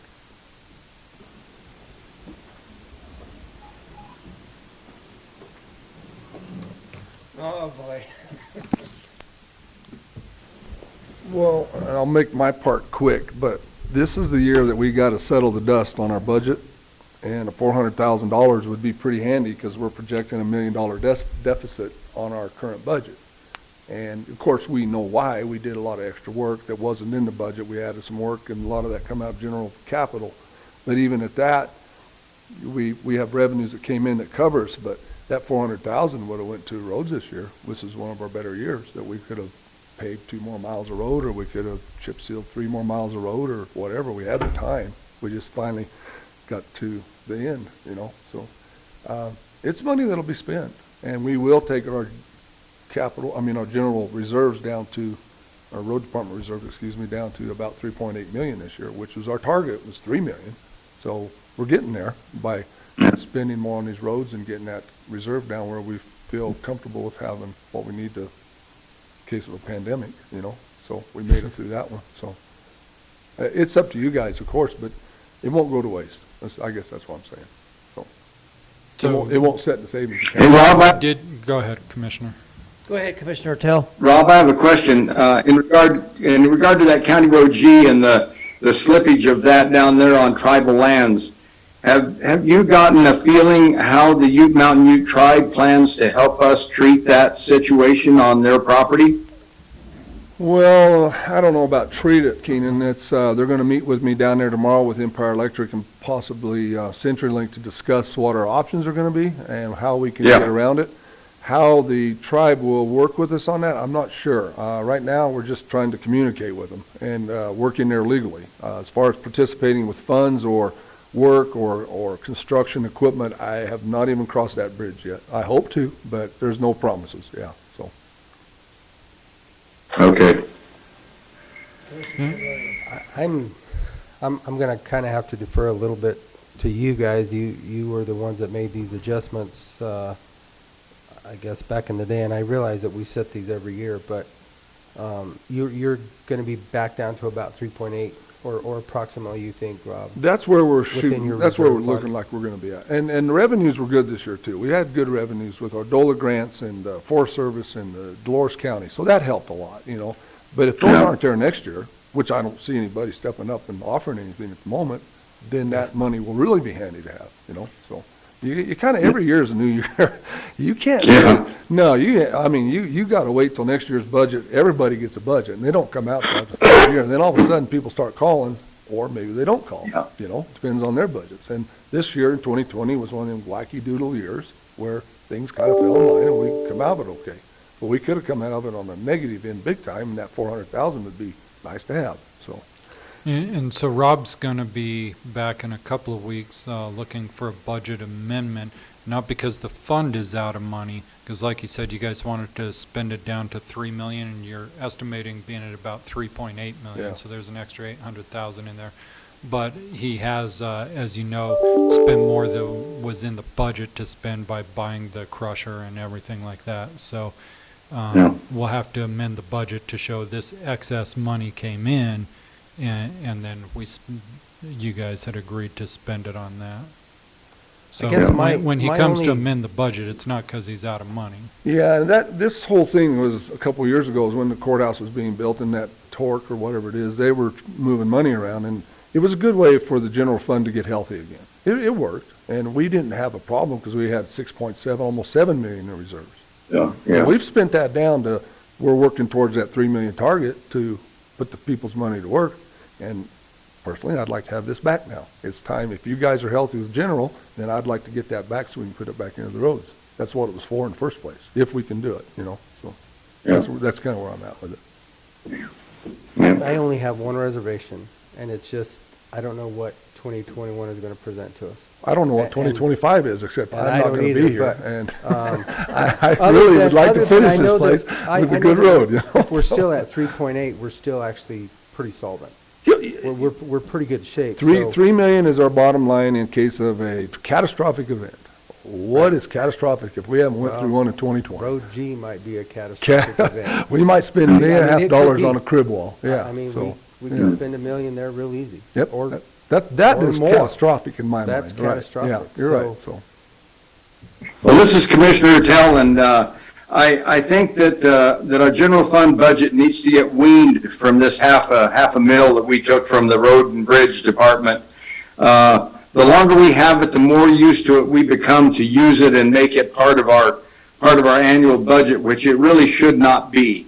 So I'm going to have to side with Rob on this. I think it's time to give that back to the road and bridge for our general fund to stand alone on our 11.3987 mils and see where the general fund budget is on a standalone budget, because we're getting very accustomed to having this $400 and some odd thousand in our general fund budget, which which we borrowed from Road and Bridge, and thank goodness they helped us out of a real bad budget deficit here a couple of years ago. But I believe it's time for that to go back to them and for us to get weaned from that. So it would reduce it to the 10.89, right, Shaq? Correct. Basically for the 350,000. Correct. And in the end, the voters are the ones that approve the first mill for the. Correct, and so the county can move around, We can only move around in the mills. you We can can't move really around yeah. anything you want within these mills here, but Yeah. you cannot exceed them. Now, you could choose to reduce them without the taxpayers' consent. Right, You could not right. increase the Right. total of these three combined. Right. Well, I would say Commissioner Ertel was correct that 2 years ago, it was a loan, because we were in a deficit because of the house valuation situation that lowered our projected income. And that's why we did change them around. Well, for a that loan. combined with the courthouse. Yeah. Right. But, I mean, the courthouse is, never mind. Vacant. I mean, but I look at this two ways too. I mean, we did give back 5 million out of the general fund. So it's not like we just robbed and we didn't give anything back. So I'm a little bit more, if it's only to the tune of 350,000 a year and we gave back 5 million, we gave back a lot more than what we ever took in. So, I understand what you're saying, Commissioner Ertel, but I'm a little bit reluctant. This year, I'm just, Commissioner Candelaria, I think with our assessor and the assessed valuation of the properties and what they have gone out there and they have found and gotten onto the books and assessed value and stuff, I think our general fund's gonna be fine. Now, if everybody can pay their taxes, that's another matter. Don't get me wrong, but I think as far as our assessed value and our assessor having all the properties in her record keeping and knowing what's out there to be assessed, I think the county general fund is going to be pretty healthy this year.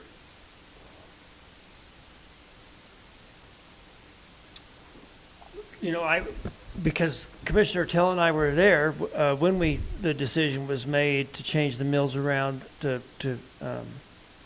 circum the shortfall. I feel obligated to give it back now in the future. If next year you guys want to, you know how it works now. right, yeah, we can move around in the mills anytime. Well, we have to set them every year, so, I mean, if we obviously see that after the outcome or the fallout of what this 2020 has created, I mean, we can adjust it. So I'm just being upfront with you, Rob. That's okay, yeah. I'm a little leery, but I'm not opposed to it at all. And obviously, these two gentlemen were the ones that took it away for a reason, and I understand that reason. And, we every year we can move within the mills, and I'm okay with. Well, I guess this year, last year I felt pretty comfortable with some ideas that were floating around out there, and they came to pass. But this year, there's not even a guarantee we're going to get a DOLA grant, and we've been treated very well with DOLA for the last 5 years. Absolutely. But they are very short on funds this year. And I understand that also. And their sets a $350,000 DOLA, no, it's actually $425,000 DOLA application to fix Road 10 that may come right out of my budget this year, just simply because they can't come up with money. So there's where this mill levy kicks in and says, okay, well, maybe, but, just an option, so. No, and I definitely understand that, and here again, just like Mr. Pope stated earlier about, of course, that's in CDOT's right of ways, but we still have to fix those. So. Yeah. And it's only 12 months. I mean, we can look at it in another 12 months, and I think Commissioner Tell, I think you're correct with what Leslie has showed us, that I think we probably will be stable. Yeah, and I think in your next year 2022 budget, then you guys take a look at your revenues, your assessed values and stuff, and if Rob if you need to take that back from Rob again in 2022, you certainly can. That's your choice. But just remember, I'm the only commissioner that didn't get their road paved. We're not done yet. Hey, you tell Dexter Gill. The that, weather's still pretty nice out there, so. I don't know if Dexter's in the audience today or not, but I didn't appreciate his comment during the campaign, his interviews out there with Ms. Samolsky and Joel Stevenson about him giving us the ration that the only thing we've done as commissioners get our roads paved in front of our property. I took that to heart, Dexter. I really did. But Mr. Hertel, all we really did was patch your potholes, so, you know, you're. Yeah. Oh, I love it. I love it. Well, I think that it's going to pass. I think so. If you scroll down, Chuck, I can't read the top. He cuts us off midway. And then he does that. Would one of you commissioners, can you see that, Commissioner? Would you like to do this, Commissioner Ortell, or would you rather me since I'm here? Sure, I'll do it. I would move that Montezuma County Board of Commissioners approve resolution number 23-2020, a resolution levying general property taxes for the year 2020 to help defray the costs of government for Montezuma County for their 2021 budget. And within that resolution, that we give back, that the Montezuma County General Fund give back to the Road and Bridge Fund the 1/2 mil that was used, that was taken from the Road and Bridge 2 years ago. And Kim, when you give them the resolution to sign, make sure you give them the right one, because I provided both of those. Second. Motion and second to approve resolution number 23-2020, a resolution leveling general property taxes for the year 2020 to help defray the cost? Correct.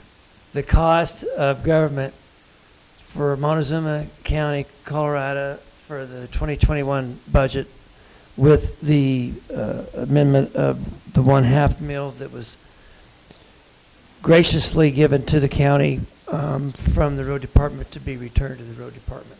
All those in favor? Aye. Aye. Aye.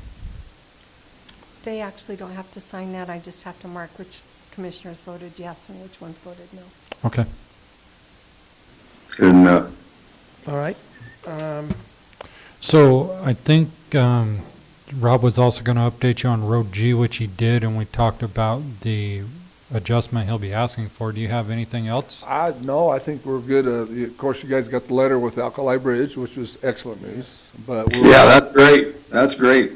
I'm not beating a dead horse, but there's 20% of that 1.2 we got to come up with too. So there's that one too. I mean, that all ain't free, but it's sitting there.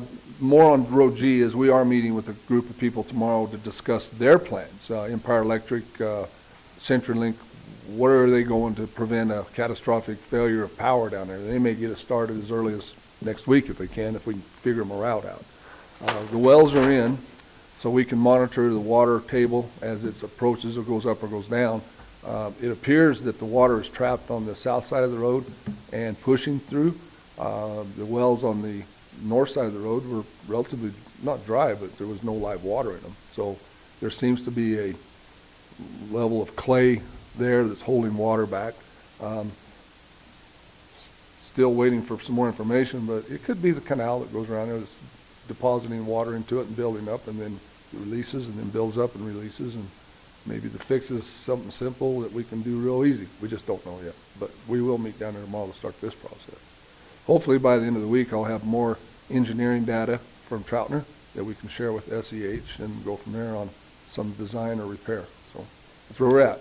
It is holding stable right now. Excuse me, I'm sorry. Is the water company going to be there as well? Well, they've been there and they've dug their potholes and they've tested that water, and it's not showing any signs of chlorine in it. So they're going on the assumption it's not their water line. So there's no exfiltration from the water line? Not that it's all infiltration of the so it's either a spring or it's the irrigation ditch that deposits water through the course of the summer, and then it finally builds up possibly. And this is just all possibilities. Builds up enough pressure to start pushing through, and then it causes more to slip.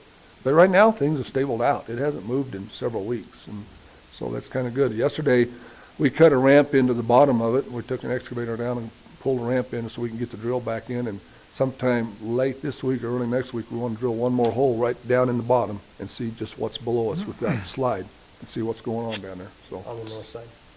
North side, yes, sir. Yep. So you think the majority of that water is about 8 foot down? Well, that's where we hit it, but we had water way on down on two of those wells. They went deep 40 foot, and we had water all the way, so. Wow. Yeah, so, Wow. we, just for the fun of it, we drilled one more well to the southeast side of the road, back up in the corner by the cottonwood trees. We wanted to see what was up there, and he went 30 foot and was all dry. He started hitting a little bit of moisture at 30 foot. So it's like it's on a downhill plane, hitting it like a clay rise, because we did hit fat clay on the other side of the road. I mean, it's real good clay. So it's like a little wall there that the water's settling into, and then it might be pushing. But again, these are all conjectures. I shouldn't even say that because we're just guessing at this moment. But it kind of appears that's what it's doing, so. Got your man. So, other than that, that's about it. And, again, DOLA, we do meet with them January 14th, and I don't want to pour any hot water on that meeting. I think we got a very good chance. It's a good job, and we'll probably come out of this all right. But it's not as easy this year as it's been. So, and it's never easy. It's just this year we're being told you may not get your money. So, we'll go out and give them. The majority of that money comes from severance tax. The big counties get it, so, and they're trying to do their best. They're a good group of people, and they're trying their best to split this up and share what's available. So, we're asking for 400 plus, so we may get 300, and if we do, I'll be happy. If we get 400, I'll even be happier. So, at this way it's going this year, so. But we do meet on the 14th of January, and we'll see what we can do, so. Okay? Well, thank you, John. Okay, so I guess we'll see, we're gonna do a buzz. We'll talk after Okay. Virginia gets those bills to Kathy and she gets them paid and we Okay. have a number to deal with. That'll work then. All right, thanks. All right, thank you, Rob. We appreciate it. And then if it's okay with the commissioners, I'd like to forego the budget discussion, get these other department heads out of here, and then we can do that when they're done. Okay, all right, then we'll go with Bonnie Loving. I see her there in the back. Our very ambitious weed lady that takes care of the county. I'm gonna stand Okay. Can you hear me? Yeah, we can hear you. I'm sorry, what? Don't answer. Okay. What weeds are on the left picture? Thistle. Good. What kind of thistle? Canadian. It's kind of hard. Yeah. Good job. A+. What's Looks like cows. the Latin name? No. Okay. Just to kind of sum up. And what kind of pasture's on the right there? It looks like some oats and some good pasture. Yeah, I know. It looks nice. Whatever it is. Yeah. Looks like No kidding. Maybe. Okay, so just kind of a sum up of 2020. I'll try not to make it painful with a bunch of calculations. So Don Wilson, my sprayer, he sprayed about 1,300 acres this year. He covered Mancus area twice, Pleasant View area 3 times, Cortez area 2 to 3 times, depending on where. The Dolores area he covered twice. And then I was going to say it's safe to assume at least 700 out of these 1,300 acres are trying to control kochia and annual stuff on the edge of the road. And we'll talk about that in a second. So just calculating how much area we're managing off of the ARC map, it said we have about 760 miles of road. So we do each side of the road probably on average 20 feet out. So we're covering about 3,600 acres. And, you know, take into consideration, this is a right-of-way, so the soil is constantly being disturbed, so we're constantly getting noxious weeds. So it's more of a management,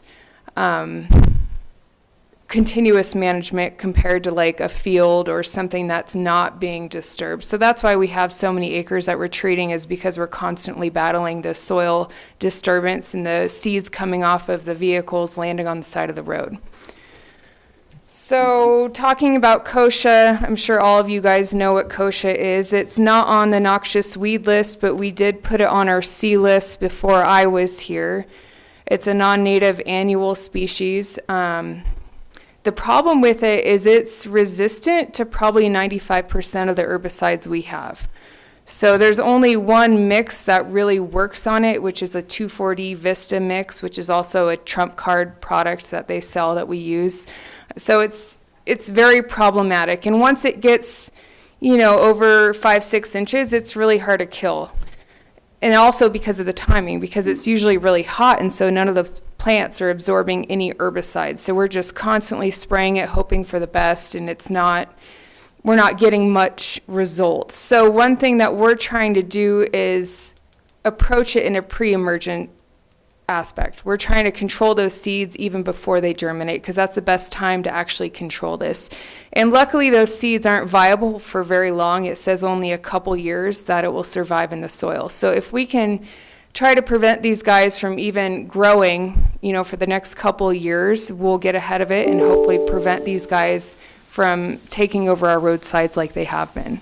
And it'll grow where nothing else will grow. It's I know. unbelievable. It doesn't even need water to grow. I don't know how it just grows. And it grows big. It's like Christmas trees, bigger than that little guy.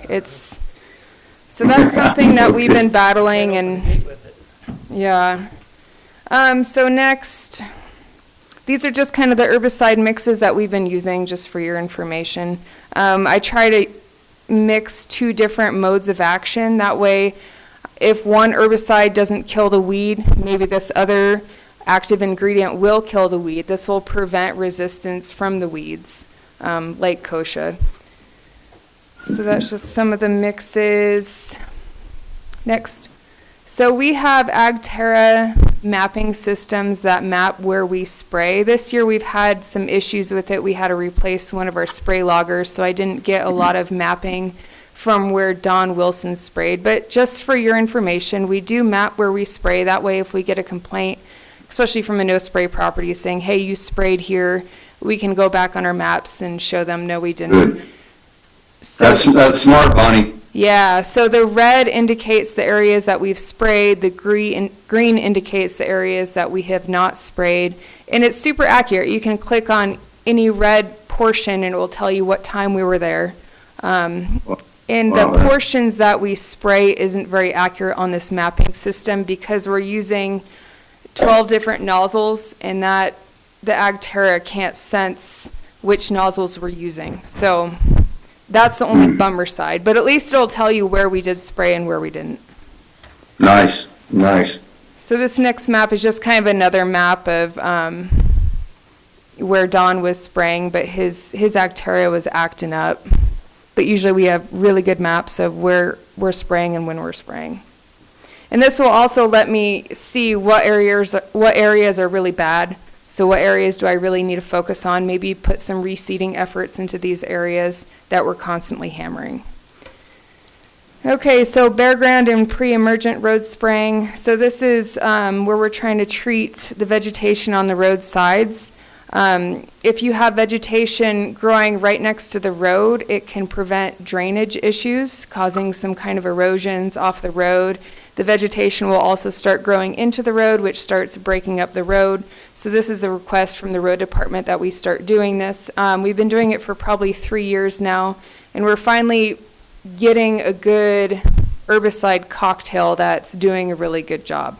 It's going to take a long time. Probably in the next 3 years, we'll really start seeing all of our roads having good, stable progress of the bare ground.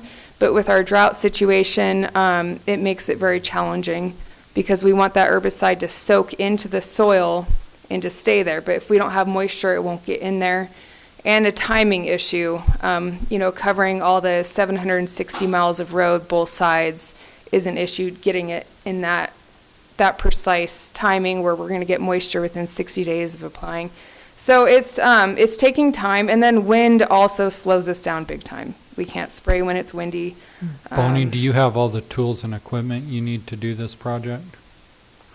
Yeah, we do. I mean, the herbicide cost has been slowing us down, especially with the pre-emergent, because it is expensive.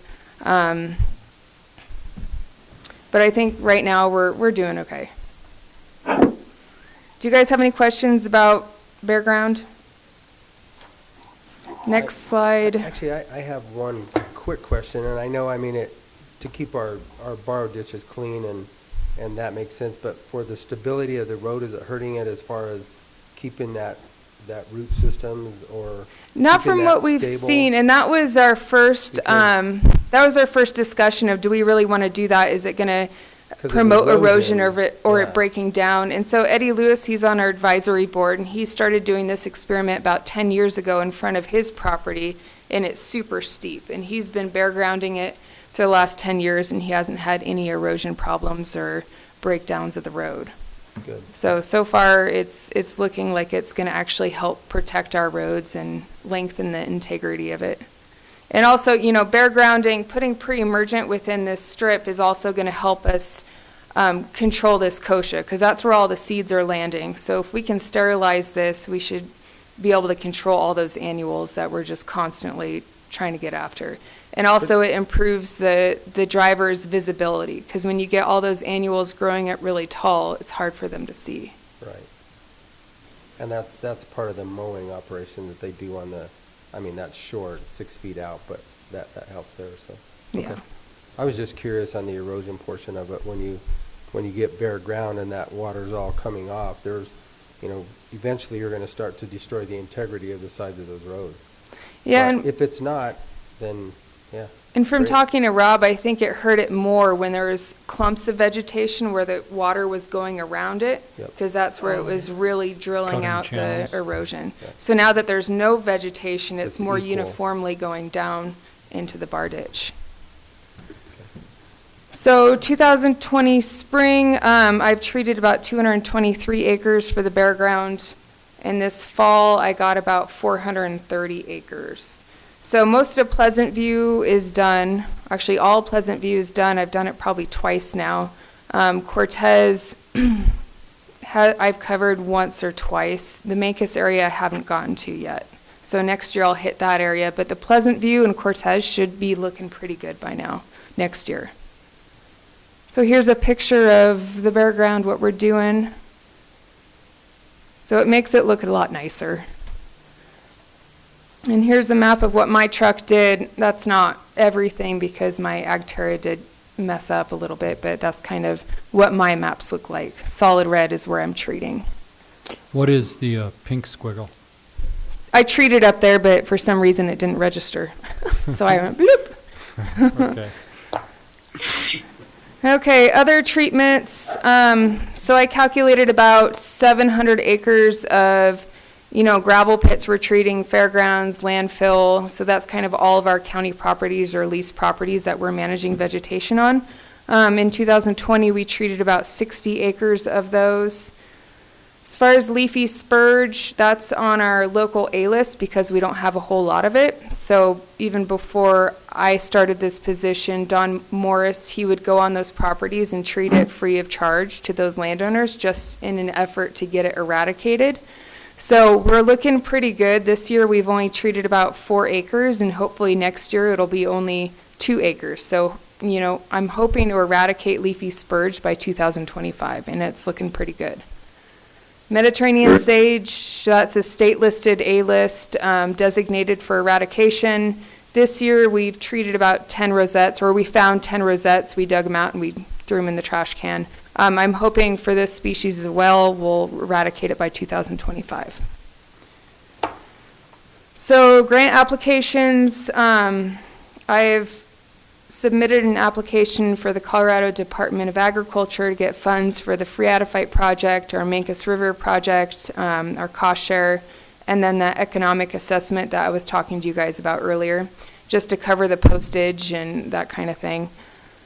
I also applied for the Southwestern Basin grant for our Phreatophyte project. For the Colorado Water Plan, we were awarded a 3-year plan, which will take us through 2022. And then here's the yellow ones are grants that I'm working on right now. So Phreatophyte project, I've been talking with some folks in Utah on project collaboration. Unfortunately, we're probably not going to be able to get funding from Utah to cover our project in Colorado, which would be nice because we're benefiting them. But something else that will come out of this is obtaining more partners, enlarging our project area. That way it'll look better on grants, saying, hey, downriver they're working on this as well. So I'm going to have a meeting with the Navajo tribe down there in Utah next year about collaborating on this project and making it a little bigger. I also became a member of Water Stewardship Project Bank. This is kind of a cool project that I saw roaming the internet. So this is an organization that helps connect projects to corporations who are trying to offset their carbon footprint or sustainability goals. So if one company is using like 1 million gallons of water per day, they're going to try to find projects within that state or around the United States who's conserving that much water. So they'll fund that project so they can use it to offset their carbon footprint, which is kind of cool. So I threw our project up on their website, and hopefully we'll get some corporations who might want to add to the funding. So CSU Extension, I'm trying to get a collaboration with them on two things. One thing is we're trying to see the viability of Russian olive seeds. So maybe we can use our mulch into the compost for the landfill or give it to the landowners for compost. But we need to see at what temperature those seeds die, because we don't want to give this as compost and then all these Russian olive seeds germinate. So it'd be kind of a cool project to get CSU Experimental Station working on to see if they can experiment with these seeds and test the viability for the heat, at what durations, under what temperatures will kill these seeds. I think Mel might know that. I mean, Well, he won't know what'll kill a Russian olive seed. He'll tell you how hot compost gets. But I think most all seeds die within the correct, and you're getting up, what, 150 degrees where you're... Well, I keep it between 131 and 160, so anywhere in that range. Generally, the rows I have this summer were between 140 and 160. And that's for the 14 days? 15, well, we did 21 days. 21 days, so I can't imagine them So I surviving. don't really need a... tomato seeds will live through it. I don't know about Russian olives. I think you should do the experiment before we give out a bunch of compost with Yeah, Russian and olive if seeds. CSU... Yeah, tomato seeds will live through it. Well, and if CSU Extension doesn't have the time, maybe I can just work with Mel and we can create our own little experiment. Yeah, I think Okay. that would be neat to see, because he obviously is testing it and following it and moving it. Yeah, and It we're might be producing quicker. a bunch of it out there, so it might be a good byproduct of what we're using. Yeah. Well, it would add to more compost for us if it worked. Mhm. And then the next thing, I'm going to see if CSU Experimental Station would explore the idea of starting a bunch of seedling sapling trees that we could give to the landowners who treated their phreatophytes for a more affordable option for trees where they need more stream bank restoration or shade trees or something to introduce back into those areas. We're not going to introduce monoculture species like willows, because that's just going to defeat the purpose of trying to conserve water, even though they are natives. We're just talking about individual trees, and I need to do some more research. I mean, cottonwoods are good. They're pretty slow growing. We'll see. But that's just something that I've been thinking about. They're huge water suckers also. They are, but they don't grow in dense monocultures. So right now, our average tree per acre for the phreatophytes is around 300 to 400 trees per acre. Cottonwoods are nowhere near that. They don't grow next to each other. They will grow huge and eventually take up a lot of water, but it's going to take them about 100 years to get that big, to take up that much water. Land stewardship online. So we're collaborating with the High Desert Conservation District and possibly Montezuma Land Conservancy on developing an educational component that will support land stewardship, essentially reducing noxious weeds.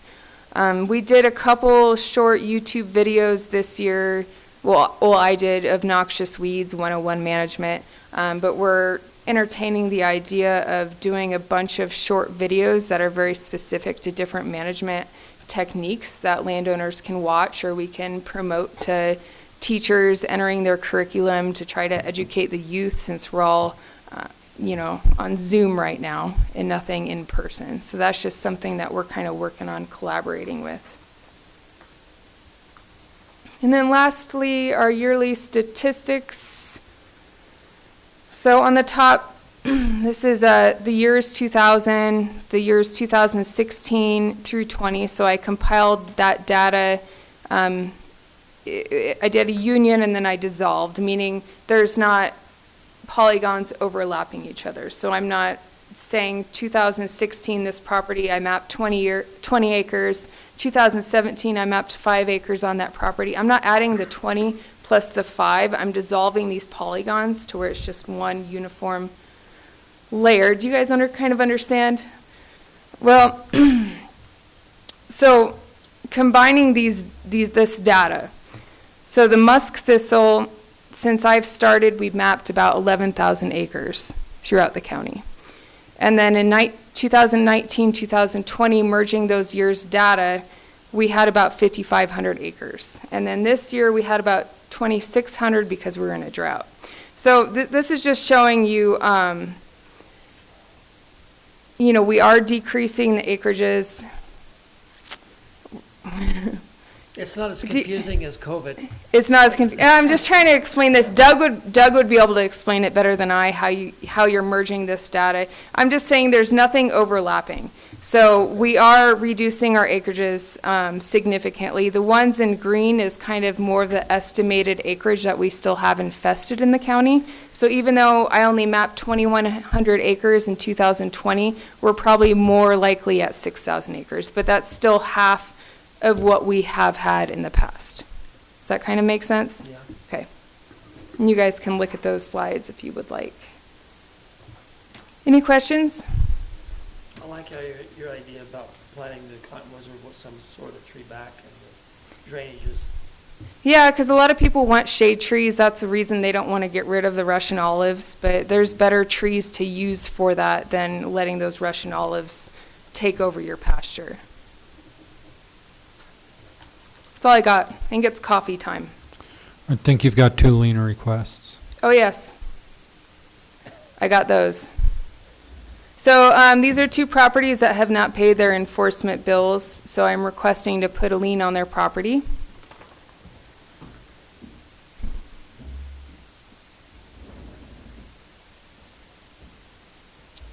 So do we actually need to move The motion for these?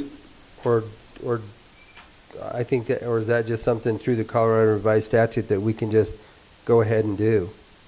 Because we've already authorized that. I'm trying to look at it.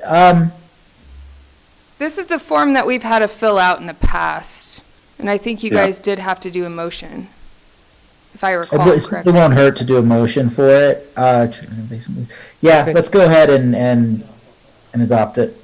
Okay, so then I would move that the Montezuma County Noxious Weed Department's request to place a lien on Renee Mae Allen's property to be TBD at 22 Road, Lewis, Colorado, in the amount of $1,253.70, and also another lien placed on property 26730 Road H, Cortez, Colorado, in the amount of $255.25. Second. Motion is second to place a lien on property of Leslie Hams in the amount of $255.25, and as well as a lien on Arthur and Renee Mae Allen's property located at Road 22, Lewis, Colorado, in the amount of $1,253.07. All those in favor? Aye. Aye.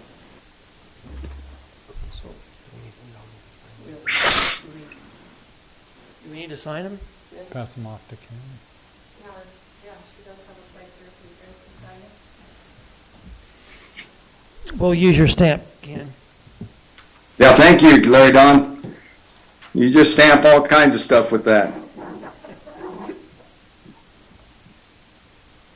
Well, you're gonna go out with a bang. Might be going to jail with a bang, too. No, you literally have to commit murder to end up there now. There you go, right. Thank you, Kova. Kova, No, yeah, thank I you. meant you're gonna go with a bang on New Year's Eve. Fireworks. Yeah, That's what I I meant. just may blow something up on New Year's Eve. There hadn't been any pyro in this county in a whole dadgum year. And I just may have to blow some stuff up. Yeah, we missed. I don't think you'll do it. Huh? I don't think you'll do it. Anything else, Bonnie? Nope, you guys have any questions? didn't Sorry pay I you to confused think, you on does the it? mapping. We appreciate it. Thank you, Bonnie.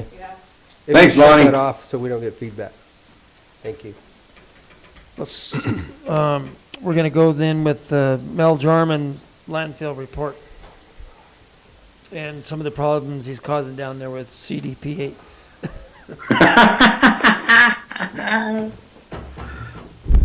You got your attorney here, Mr. Haley?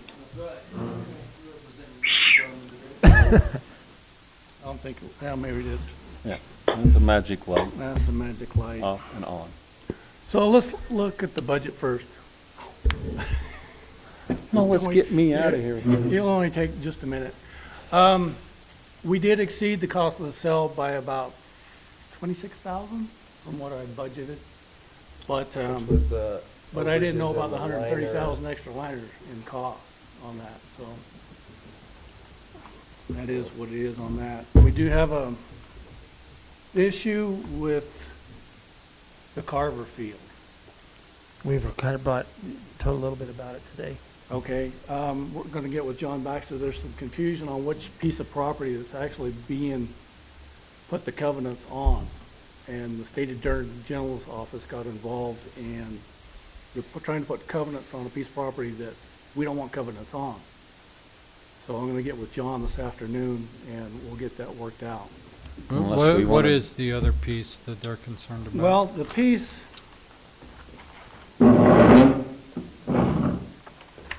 this is what the attorney general has on the deal. Is everything? I can't put it on the deal because the deal disappeared to get worked on.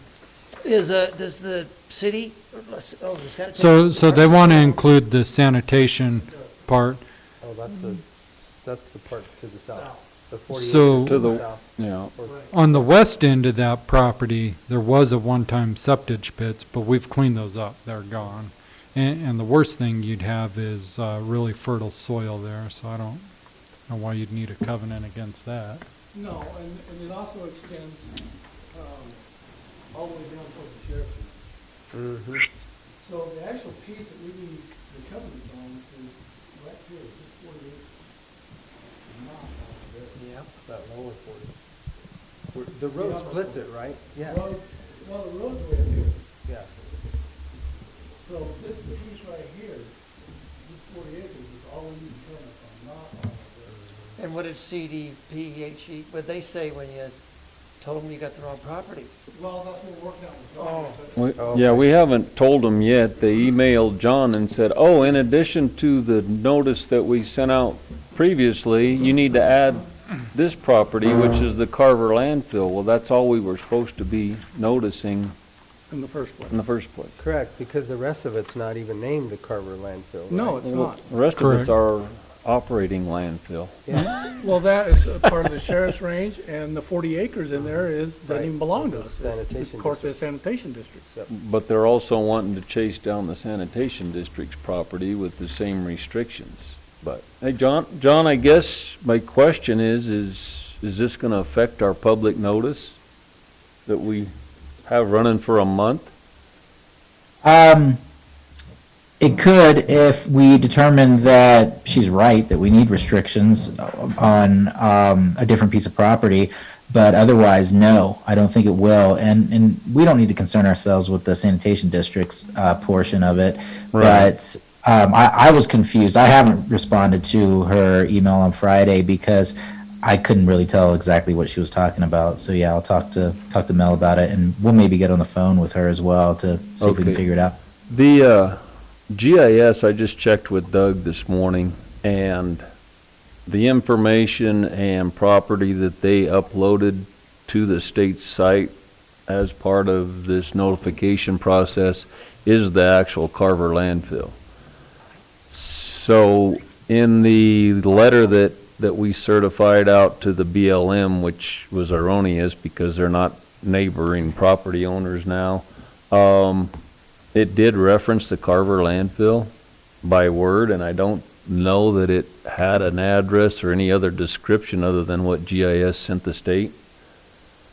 So I'm thinking we may not have to start over, but obviously the state's confused on what's what. They're just searching all the properties around there now, it looks like. Hey, Don, is this CDPHE person the woman, the lady that replaced Bob Peterson? No, this is the Assistant Attorney General for the state. Oh, okay. This isn't Phil Weiser's office. Yeah, this is He's more just as screwed government. up as the rest of them. This is government going wrong in all directions. But I guess, yeah, I just don't know legally. I guess we'll have to review what the letter actually said that we had to forward out. But I don't think it referenced anything, and just the GIS's information covers the Carver landfill. So I think our publications are probably accurate. I don't know if we have to keep going on to other properties or not. I did talk with Shaq, and the old city dump is contained within the Carver landfill boundaries. So that should cover us. But that's Well, I a guess we'll John have question. John look at it now that he's, see what we can get done. It should be a simple fix. It's just, Yeah. there was some confusion and we just need to get it straightened They're out. just looking at, we just need to delineate the boundaries for them and we should be fine. Right. I think And we're the- okay. The legal description of the Carver field is on the email that John sent me. So this is the only piece that we need those restrictions on. Yeah. And But nothing she sent that as an addition to what we did last week, which makes no sense. Right.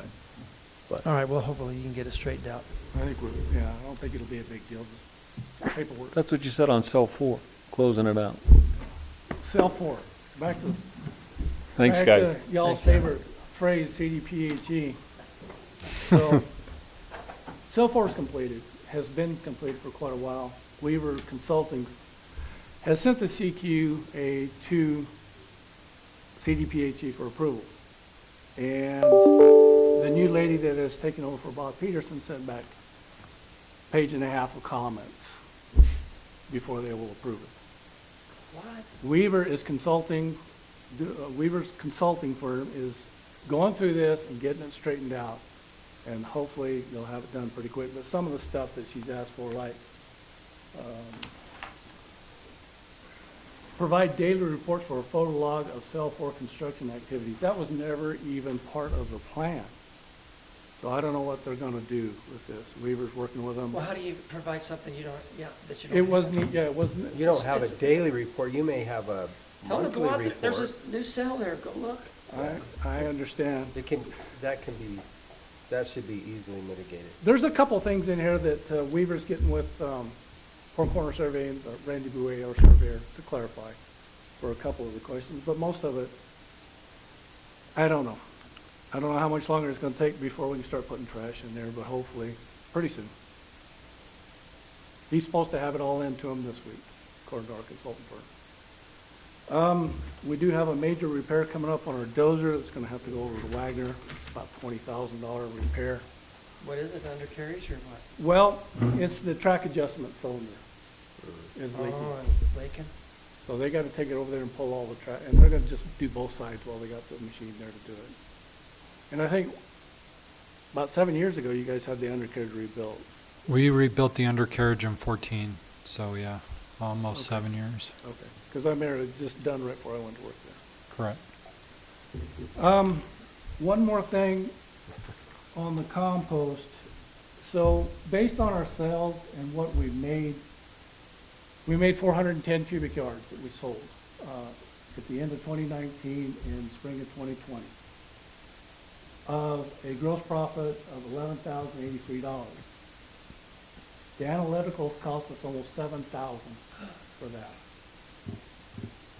$1,700 worth of labor for a guy to go out there every day, monitor it, run the equipment, $700 freight to send the samples to the lab, and about $1,000 worth of equipment operating cost. Net profit on that was about $900 for all that work. So you still made money? We made money, not much. That's at $27 a cubic yard. If we raise it to $30 for a cubic yard, it would change, based on the average cost here, we'd, instead of making $908, we'd make about $2,000. And that's up to y'all if you want to raise it. Do you think you'll be able to sell it if you raise it? We can't keep it in stock. Yeah, they've never not sold out. I can't, and And I especially also when we think that start, once you start creating the other, I think it ought to be more more organic. expensive. or Well, since yeah, they're the stuff organic, without the biosolids you Right. can Without sell the for twice the biosolids. price. will be, yeah. It'll actually be more. I definitely don't have an issue raising it to $30 a Okay. yard. I mean, that's a lot. yard. That's a lot of material It for is. $30. It's, You cannot go to the store and buy it for even close no, to you, that. you buy it for I'm with them too. $10, $12 a Sack. little sack. Mhm. So Yeah. I have no issues with that at all. Okay. I think that's it. Well, thank you. Thank you, you. Mel. You bet. Next on the agenda, we have the Fairgrounds Building LLC. Fairground Builders. Justin McGuire. You might get done by 1 o'clock? What are you talking about? Shack's just below. Oh, we're gonna Is it Keenan's, or tells time to buy? It's Baxter's job. I think it's Baxter's job.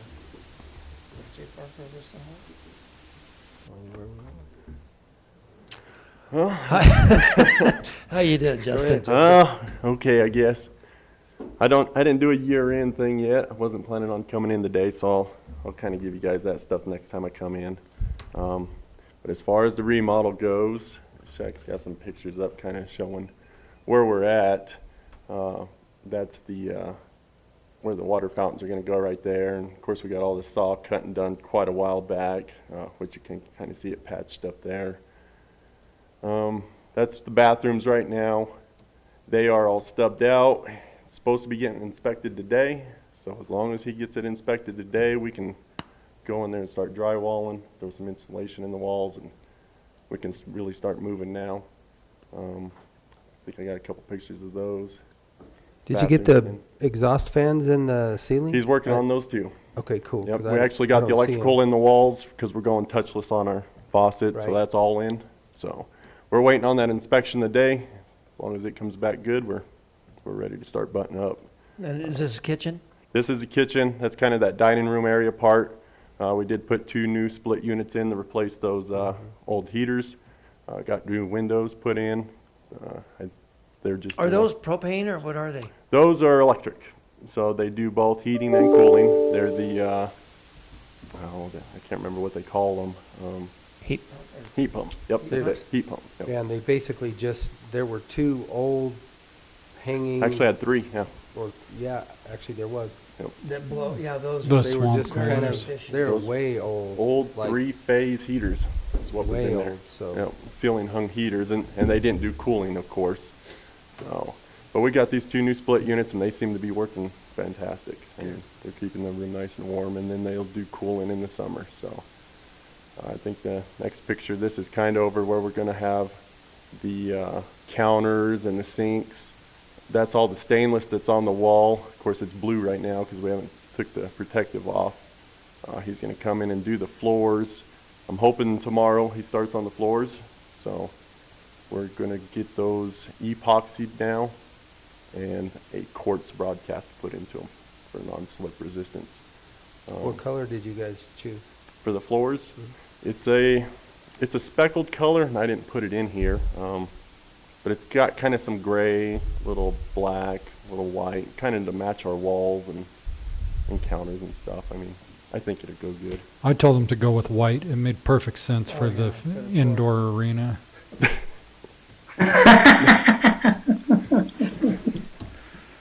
And Then this is where the range is gonna be. We got the hood all put in.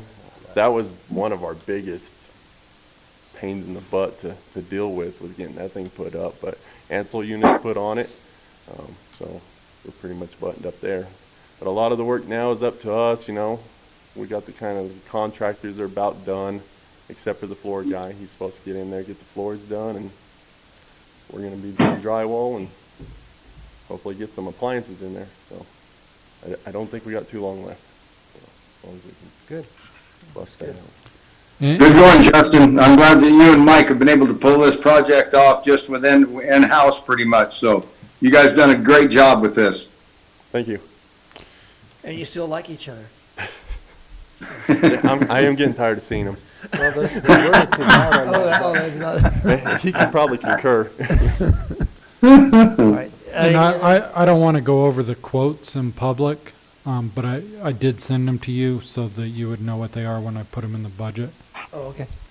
There is another thing on that, as far as looking at the racetrack.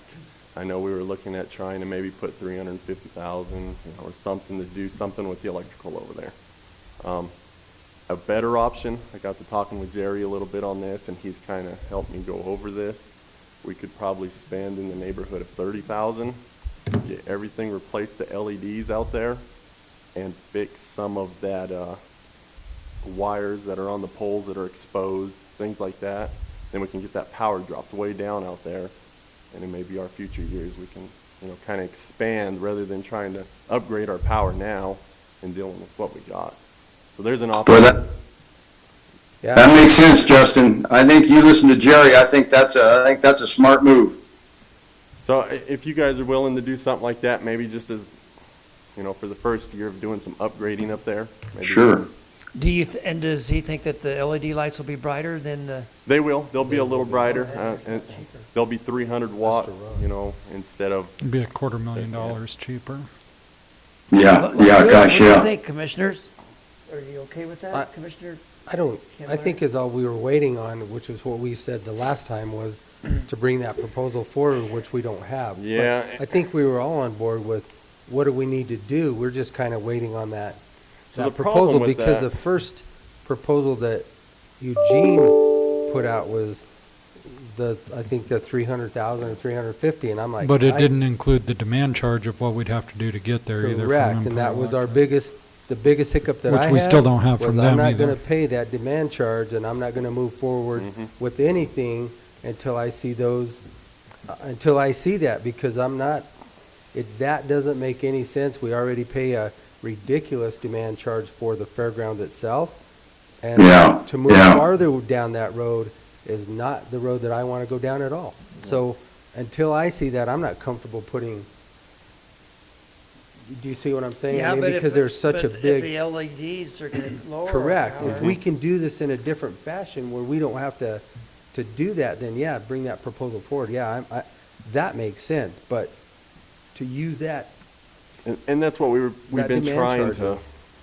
figure out, because we've been having a hard time with Empire, because they want to know exactly what kind of demand we want before they'll even price us Exactly. what kind of because system to that's- do. So That's where we're gonna get hit with those demand charges. it's been a battle between them and Jerry trying to figure out, exactly where we're going to go. So we were thinking if we do this, maybe we can get an idea based on these past years, see what happens when we change these LEDs, then we can. That sounds like a good. Then we can go from there if we want to do more upgrades later on and leave our electric alone.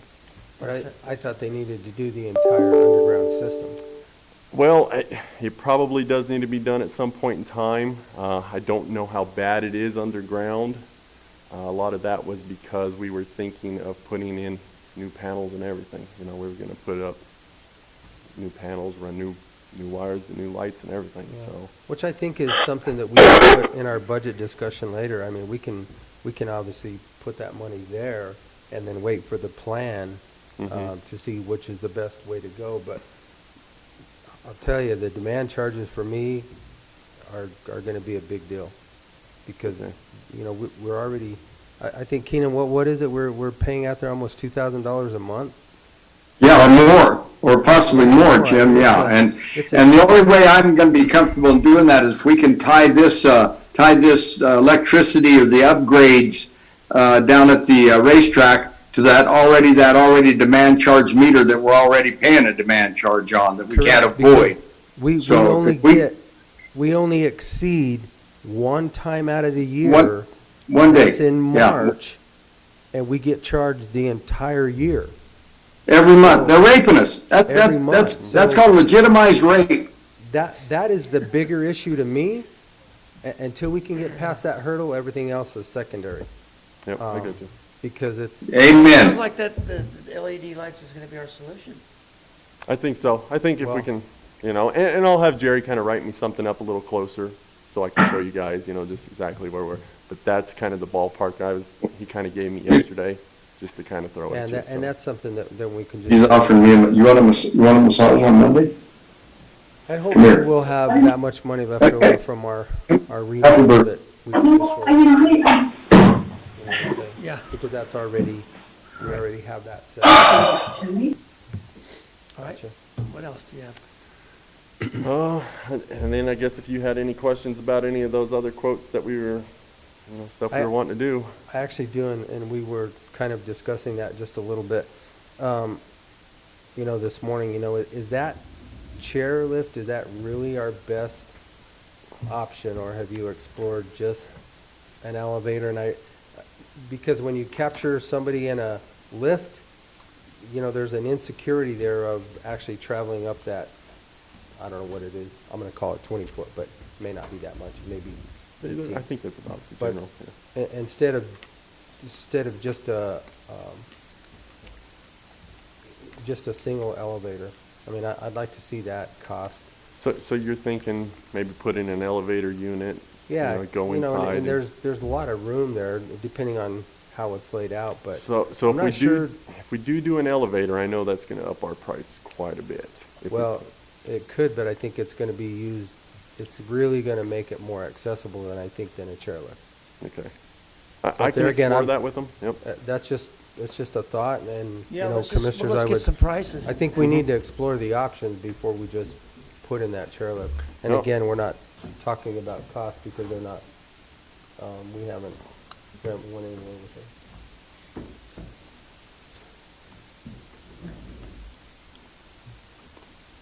No, I can explore that and kind of see what the differences would be.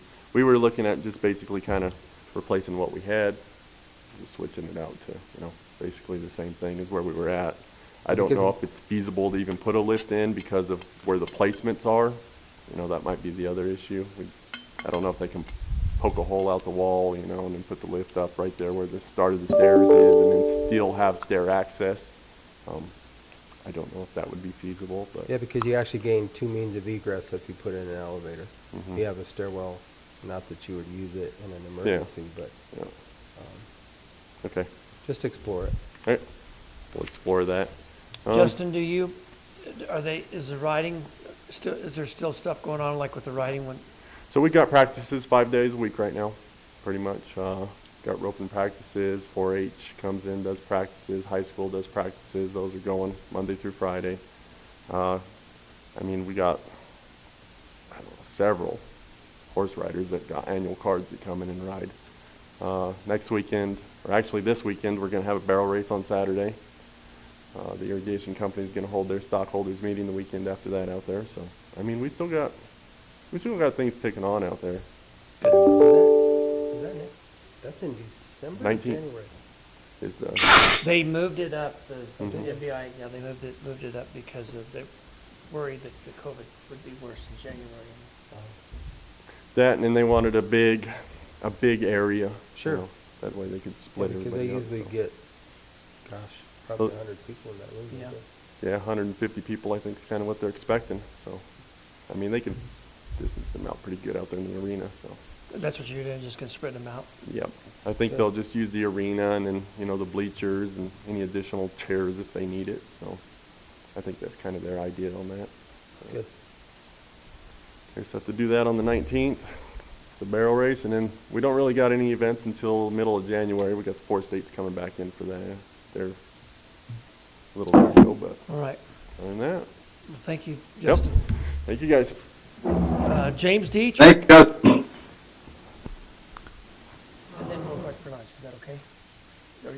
break for lunch, then we'll get your report because you're kind of windy. Keenan, I think, is already eating lunch. What's that? He said, was I you saw eating you lunch eating because it's lunch your over day to there. buy? Yeah, I just had a little steak. I had Shiloh's delivered me a little steak, so I'm sorry about you guys. I don't know what you're going to do. That's not right. Okay, James, go ahead. Okay, morning, gentlemen. Good morning. Morning, James. Morning, Keenan. So I just wanted to, I've got a pretty brief report today. Just wanted to let the commissioners know that the TAP grant is being closed out. We've issued the final reimbursement request to CDOT.